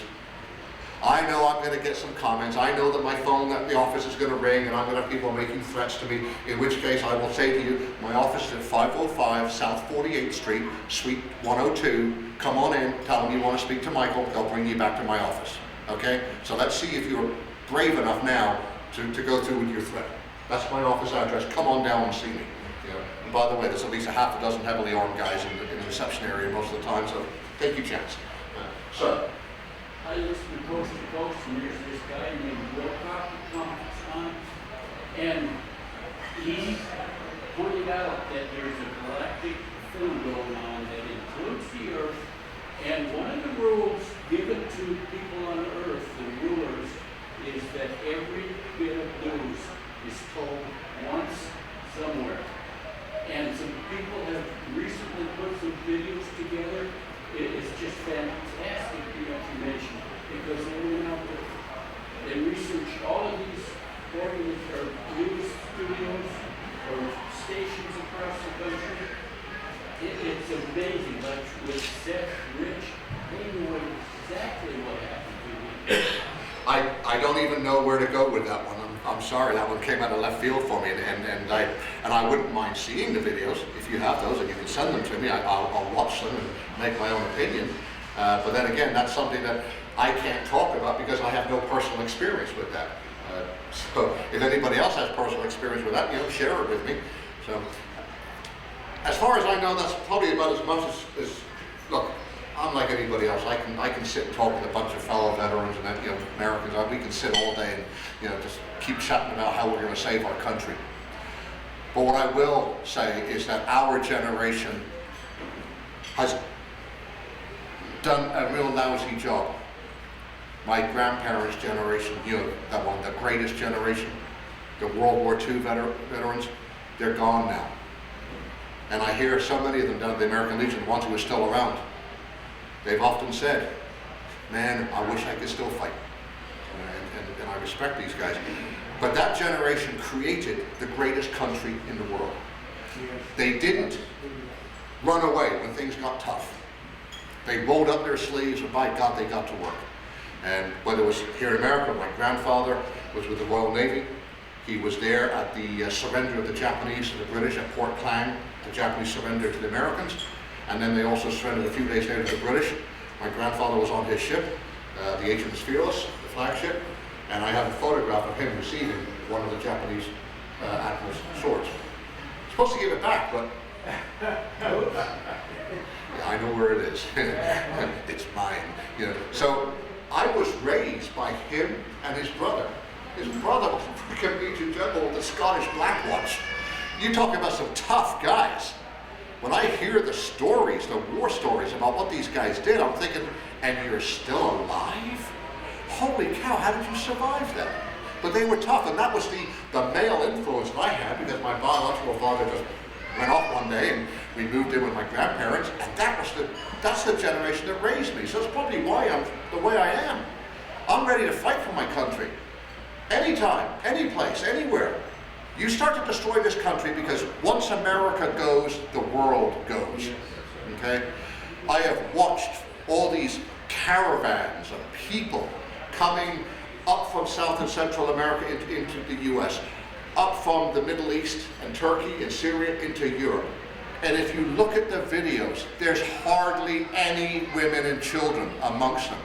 It's men who are running away from their country instead of rolling up their sleeves, picking up a weapon. I don't care whether it's a damn rocket. Let me tell you something. If I've got a rocket in my hand, I can sneak up on a soldier and I'll get his rifle. Now I'm armed. Okay? I will find a way to get the weapons I need to fight for my country. These people coming into America and coming into Europe are cowards. They're not willing to fight for their own country. What the hell makes us think they're going to fight for this country? They're not. They're going to help destroy it. So be as compassionate as you want. There are people who need help. Yes, that is true. And I'm really upset with what we're doing in Syria with the Kurds right now because you don't turn your back on an ally. Not the way we've done it. There's going to be a lot of death because of that. But those people, they're sending their women and children out and the men are staying behind and they're going to fight because it's their country and they want it and they want to be successful. America, we have to take in immigrants. We have to take in immigrants who are going to benefit this country. Partially, I like the Australian system. I think the Aussies have got it right. You arrive in their country, you better have, I think it's either 1 or 2 years worth of finances. You better be able to live for 1 or 2 years without any income. Okay? You better have a degree in something they need. Now, if you've got a degree in microbiology and they don't need microbiologists, you're not getting in. Period. Wait until we have a need for microbiologists, apply again. That's the way they do it. They look at what do we need. Yes, we need lower end workers for help the farming, okay? But there's no reason why we can't give them an ID card with their photograph on it that says you're allowed to come into this country and be here from this time till this time, then you will go home. And if you don't go home, you lose your ID card and you lose your chance to ever come back again. We have to just make it, we have to be forceful. Sir? Yes, sir. Well, these people that are coming here are changing the demographics of this country so that these people don't understand the concepts of limited government, federalism, and the freedoms espoused. Yes, you're absolutely right. People coming in are changing our They demographics. are there for future Democrat votes. Right. This is the reason the Democrats want open borders. You're not being picked up with the microphone, that's why I'm repeating the question so that people at home can hear. Your comment is correct, yes, they are changing the demographics of our country, and there is a reason why the Democrats want them in, because the Democrats have painted us to these immigrants as evil people. They don't want you here. They want you to go away. So what happens is when they do get the right to vote down the road, well, of course they vote anyway, when they're not supposed to vote, when they get the right to legally vote, they're going to vote for Democrats. Okay? Exactly. However, I have quite a few Hispanics working for me, young men, and they're telling me Hispanics are not falling for it. They're not falling for it because Hispanics understand that these immigrants are coming in, they're willing to work for minimum labor, for minimum wage, in a job. My God, can you imagine spending 8 hours a day bending up picking vegetables for minimum wage? Shit, I want $25 an hour to do that, you know? And I want a masseuse standing by at the end of the day, you know? So, but these folks are willing to do it because they're running away from something that's evil. And that minimum wage is for what they get for 1 hour, more than they make in 1 day. But then they have to send it all home. So we're supporting their economy. There is a way to solve the solution, but we have to sit down as both parties and come up with a solution. And we have to find Democrats who are willing to openly listen in addition to openly speaking. Sir? I told a framer, I saw it on the other night on Frames Phoenix. Some lady, I can't remember her name, she talks about Agenda 2030, UN. It's coming in from the top, it's a whole system, destroy the governments, destroy the borders, destroy the... Well, fortunately, President Trump, I mean, you're talking about Agenda 23 with the UN, it's also Agenda 21, which is the firearms. President Trump did at least sign off on making that illegal. So, yeah, the UN is There's not... a lot more to it than... Well, let me ask you something. How easy do you believe it's going to be to take away weapons from 100 million people? What cop in his right mind is going to come to the door and people say, I want your But I'm weapons? saying there's more to it than the single... Oh, there's a lot more to it. Absolutely. It's a whole cultural mindset being changed, and it's a very good article, that lady. I can't remember her name though. Yeah. Rosa out of Santa Rosa, California. Oh, right. Yeah, I mean, people talk about, oh, they're going to take away your guns. Okay, let's go back to the Constitution. They take away the borders. Let's go back to 1776 and take a look at the issue. Can they take away your guns? Well, it's plausible. First off, you would have to get 60% of the Congress, the House of Representatives, to vote to do that. Then it's got to go to the Senate, again, with a supermajority vote. Then it's got to come to the people. You honestly think you're going to get 60% of the states? I can count, all you need is 12 states to say no. Well, you know, Arizona's going to say no, Texas. All the 13 southern states, maybe New Mexico will say yes, but let's say you got 12 states like that. You know? Rosa, Corey, I'm sorry. Okay. Then you take into consideration Wyoming, Montana, Idaho, all these other, it's never going to happen. Well, just a minute. This Agenda 2030 is the idea of get rid of the official government as it is and undermine it by having these cities join a league and the counties join a league, and through just non-government organizations just change the But do rules. you honestly believe that the people would allow that? We're stupid. I think we could. There's a lot of us out there that would fight against There's an that. article there that it's more than bang bang pistolas. It's Oh, I know. culture. Look, there's a plan of what always has been to have a one world government. The problem with a one world government is you get one person in charge of the whole world. Now you have a dictator. That's where it's going. I don't believe that, look, it's not going to happen in our lifetime. Well, in Revelation, I believe it. Well, yes, if you believe the Bible, you know, the horsemen, the apocalypse, And the boy, apocalypse it coming. happens quick. So, look, there's so many articles and stories out there. There's so many things that we could be worried about, okay? If you worried about everything that came across the internet, you'd never get out of bed. I mean, I'm honestly. not, and I know there's a lot of bogus on the internet, but that is really Look, it's a scary thought. You know, Agenda 23, yes, it's a scary thought. But the fact of the matter is, and I have worked with the UN before in Africa, My personal opinion is that UN stands for useless nations. Yes, It does. They're absolutely useless. and we finance it. And they are trying to come together as a one world government. Look, the plan is already falling apart, okay, with Brexit. The Brexit, right from the EU, is breaking up because back in the 70s, it was a great concept, the common market. You could travel all over, you could trade. You just couldn't say, oh, I'm Romanian. Boy, look at that welfare system England's got. I'm going to go over there and get that welfare, because the rules were, well, if they went there and they didn't have a job, you had to give them whatever your welfare was. So in the old days, it was like, yeah, you could come, but you're not going to get our welfare. So if you don't have any money, we're going to put you on the boat and send you back. Okay? It was a great thing, common market, free trade. Okay? Then you got this government started in Brussels, Belgium. You had this government come out, started telling the Brits and everybody else what they can and can't do. So now that the UK has woken up, and believe me, for what I hear from my family back home, they go, you go into the pub and there's nothing about, oh yeah, let's get out of Brexit. They said, it's only the loudmouth politicians. It's the British versions of AOC that you see on TV. So therefore you think that the Brits want to stay in. No, they don't. Okay, the Brits want out because they're sick and tired of being told what to do by other people, especially the Scots. I mean, we Scots don't put up with anything. Why didn't the Scots vote for the? That's a whole different story. The young lady who's their first minister right now, I have to do a little bit more research on her, but I think it's just her way of thinking. But once the Brits pull out of the EU, and they're, what, $39 billion a month, or whatever it is no longer part of their budget. Now you're left with Germany and France, or from Europe, it'll be Germany and France, as the primaries, okay? They can't afford to support the EU. Then you have what I affectionately call the pigs. P-I-G-S, Portugal, Italy, Greece, and Spain. The pigs, okay? Yeah, I said it. The pigs are gonna fall. What about the 2-hour lunch? Hey, 3-hour lunch? that's why they're gonna fall, okay? So now the EU falls apart. So now this little exercise has gone by the wayside. However, America is standing over here going, told you so. Yeah. So America will remain then as the powerhouse. Okay, we've got China coming up, but you know, let's leave that for another time.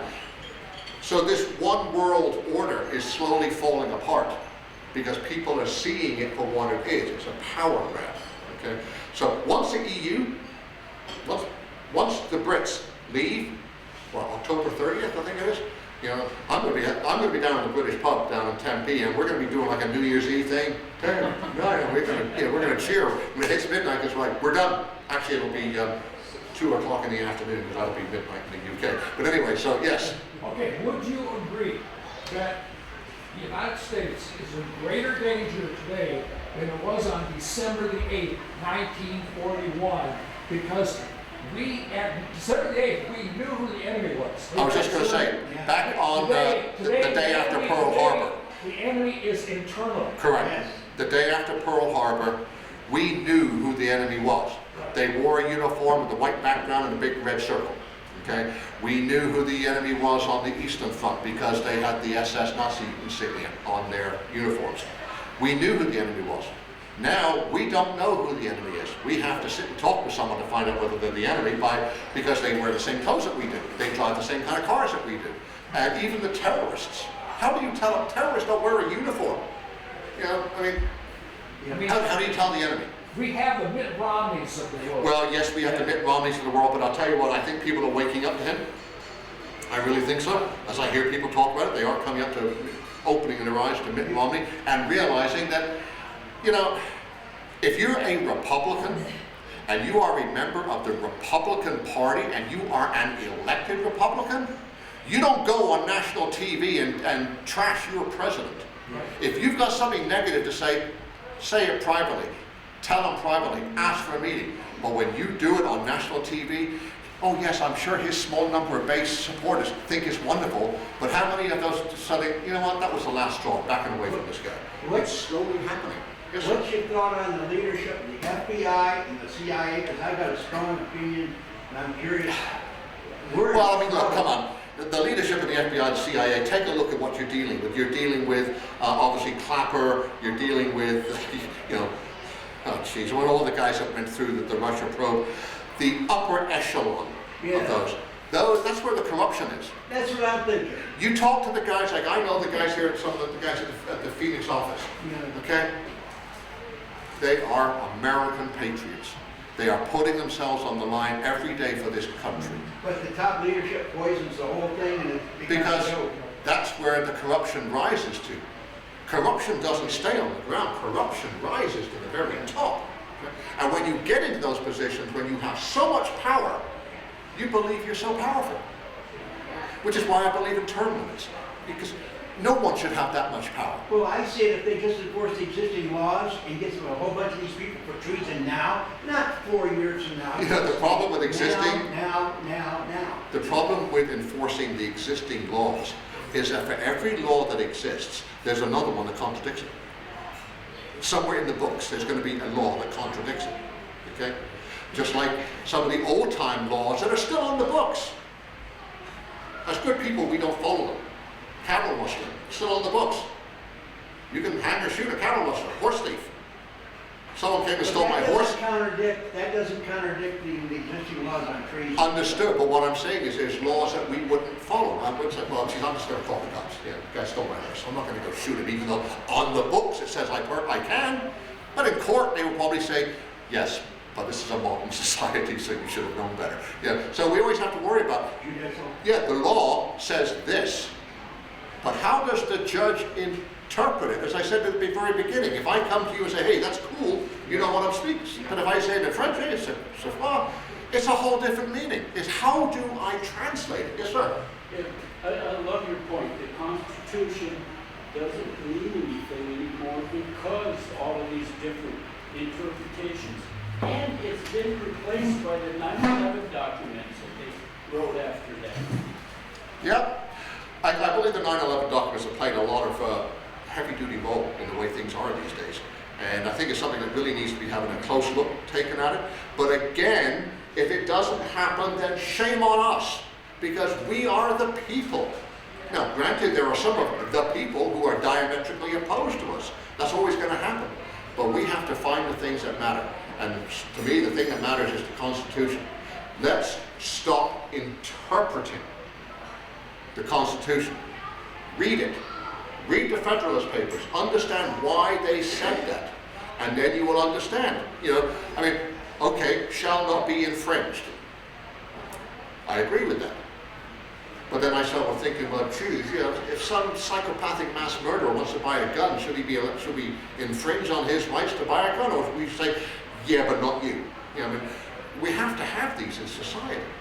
But for good, law-abiding citizens to have to worry that there's going to be a knock on the door one day, you know, I mean, most of my stash is where people wouldn't even think it was. Okay, I kept it where. What do you think of the red flag laws?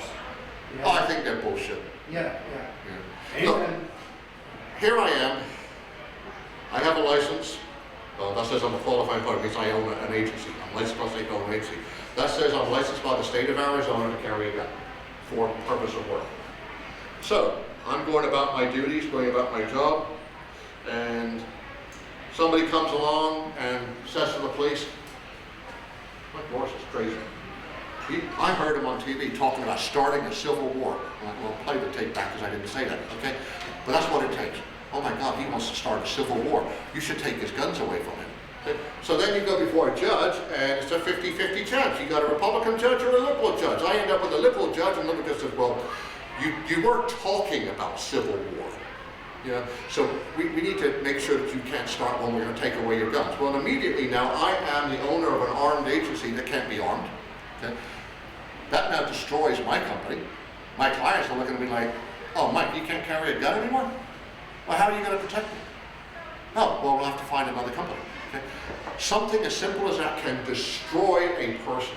These red flag laws are bullshit. They need to have there needs to be a lot of gates in there that you've got to get through to finally get someone. And when you see these false accusations against the president, Yeah. false accusations, why doesn't he countersue him and put him in jail for, there's got to be laws. Because then he would be accused of using his power. You know, when you're the president. He's got the power. If he don't have power, I don't have the power to stop something. If you're the president of the United States and someone says something bad against you and you take retaliatory action, You know, I mean, That's not retaliatory, that's enforcing the law, you're not supposed to falsely accuse. There's Then a law, you're not supposed to falsely accuse. he is not the one who should be enforcing it. Yeah. That needs to be enforced by the politicians or the Department of Justice, And and he nothing needs to happening. stay above the fray. And nothing is happening. With the big staff, they all get by with all this trees and false accusations. Yeah, it's, you know, look, we're in marvelous times. We really are. I'm going to wrap up right now because I know that, hell, I'm getting bored of hearing myself talk too. But you know, we're in marvelous times, and I say that not even tongue in cheek. Look at where we are now as a nation to where we were 100 years ago, 200 years ago, and where are we going to be 100 years from now? Technology is advancing all the time. As Andy Grove, the founder of Intel Computer Company, said, technology doubles its capability every 18 months. So what we have now, in 18 months will be half of what they have. Every single one of you has got one of these. The computing power and capability that I have in this phone is greater than they had on the entire Apollo mission. You take all the computers that were on board that spaceship when they landed on the moon. Okay? The ability for it to compute and what it could compute is less than what I've got here right now. Look at what we've done in what, 40 years? Where the hell are we going to be in another 40 years? We're going to continue to advance. I have no qualms about that. My concern is how do we lead ourselves into that future? You know? And what do we do? Because socialism will never, never put us ahead of where we are now. Socialism will put us back in time. When any person can stand there with their hand out and be guaranteed an income, be guaranteed food. You know, that's one thing I did love about Africa.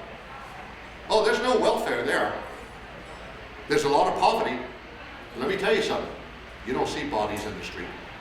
You don't see people dying. Why? Because they still believe in family. Family is the most important thing in Africa. I mean, even my partner would never, my partner's what, 42, 43? Would never backtalk to the mother or the father. Even if the mother or father were totally wrong, they would tell them everything's fine. Because that's the culture over there. You know, kids don't backtalk to their parents. You work. Which is why when you go to any African city, you see hundreds of vendors out in the streets. You know, one vendor may do nothing but sell shoelaces. That's all he does all day, sell shoelaces. He may sell 3 or 4 shoelace packs a day, and that's enough to buy him a couple meals of rice and beans, okay? And yet he's happy. He's not dying. So, you know, so you see these vendors on the street selling everything, and it always amazes me everywhere I go, because I'm white, okay? People are trying to sell me over there cell phones. There's no such thing as getting a bill in the mail, okay? You have to buy a little card off some guy in the street, legit, and then you do a scratch off. You scratch it off, okay? Then you enter that number into your phone, push send, and about 5 seconds later you get a message back, your phone has been recharged for $10, you know, and then you got $10 worth of more use. So every Monday I used to go down right outside where my office was, and I would hand, the guy loved me because I gave him $100 bill. And those things are worth that because, and I would get $100 transferred onto my phone, so I could call back to the U.S. and Europe. That's how you did. You didn't get a bill. You're like, a phone bill? What's that? You know. But that's the way it is over there. I would buy it from that merchant. He would get 10%. So I give him, $100 on Monday. Man, that was $10. The fact that the average Guinean gets about $2 a day, I just gave him 5 days' income. So yeah, he was always outside my office door Monday morning, and no other vendor knew. They all knew. Don't try to get him because I only did.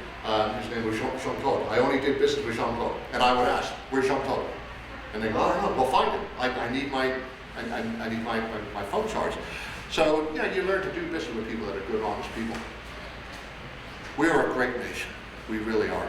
We just have to become greater again. We really do. And so thanks to President Trump for being that, having the vision, and how people can say bad things about him. Yes, he sometimes says, he says some things that sometimes it makes this old sailor cringe. Oh, geez, But the fact of the matter is you've got to put that aside.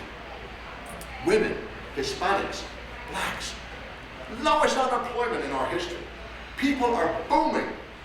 There's a shortage of workers. You know what? If that's bad, give me more. I want more bad.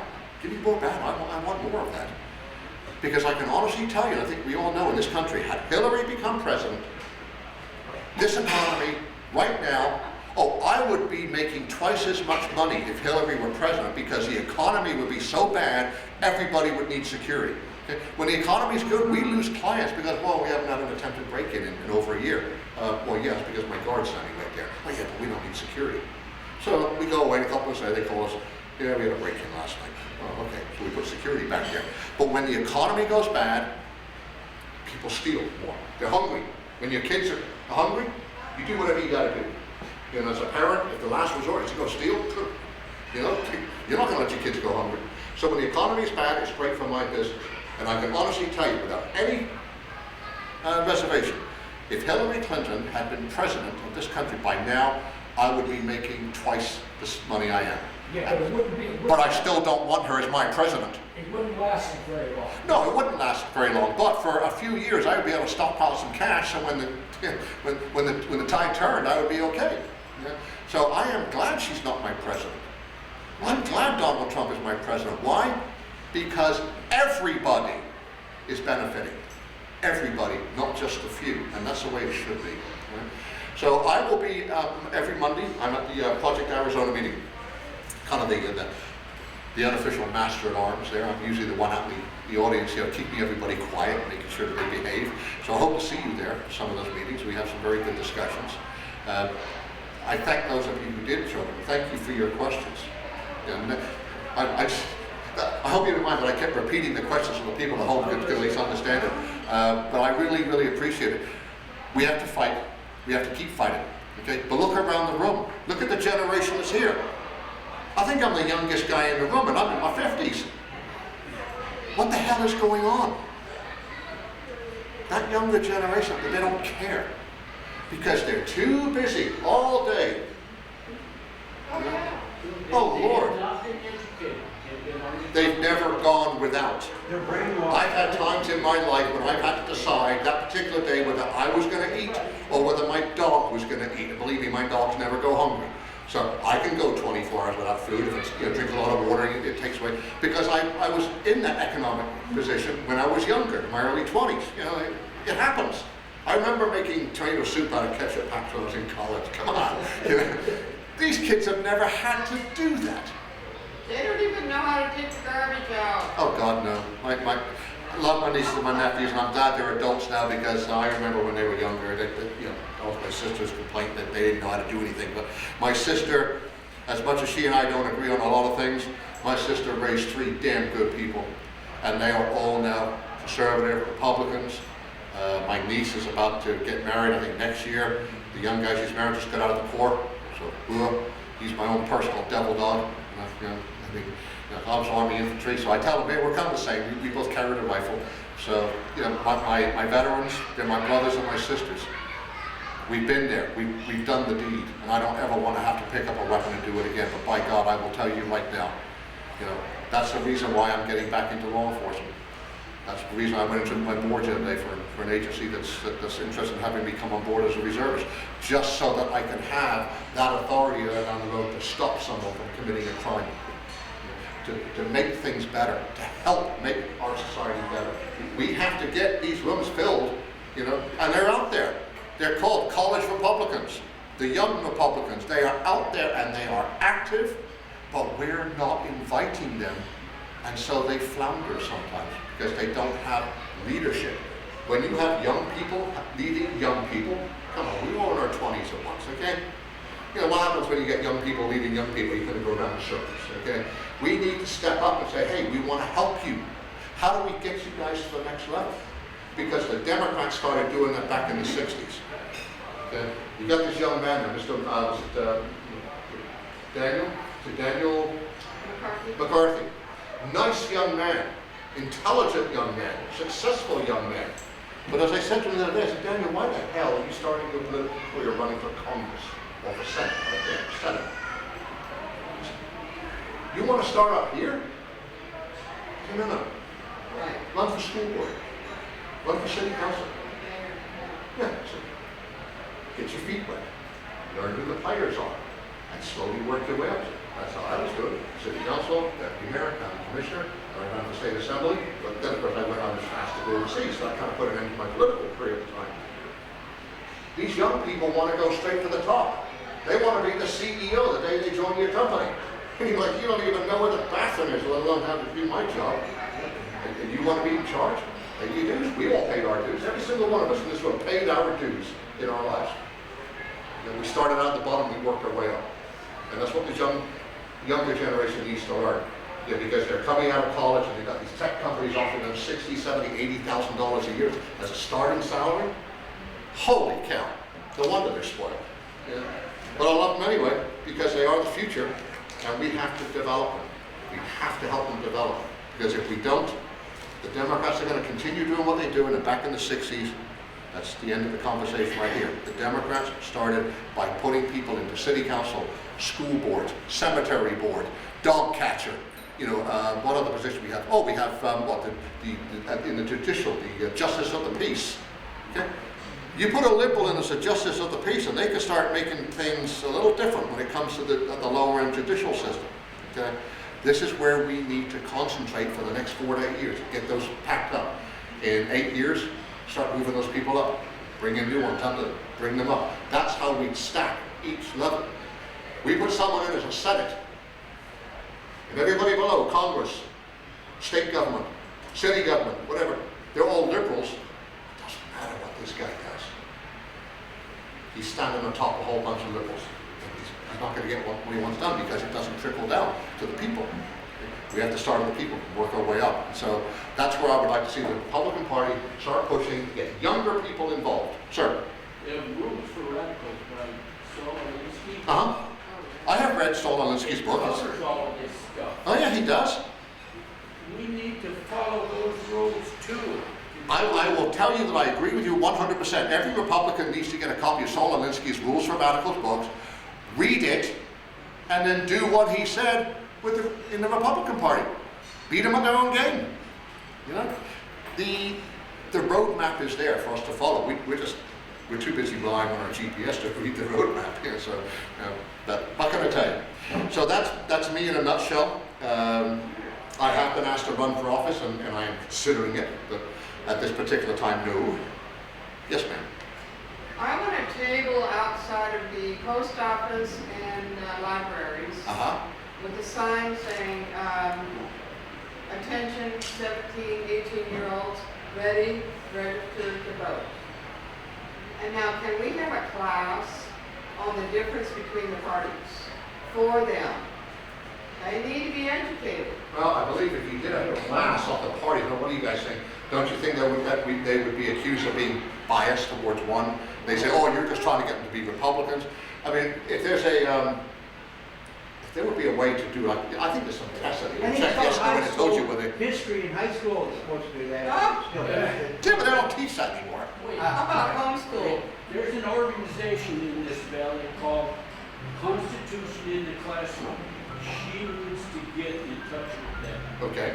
And you can probably do it here through me. Constitution in the Classroom. Look it up. All right. Ladies and gentlemen, thank you very much. I'm sorry I went over my time, but you are actually an engaging audience, and I appreciate that. I didn't see any eyes rolling back in your head, so thank you. I'll see you Monday. Yes, I will. Thank you very much.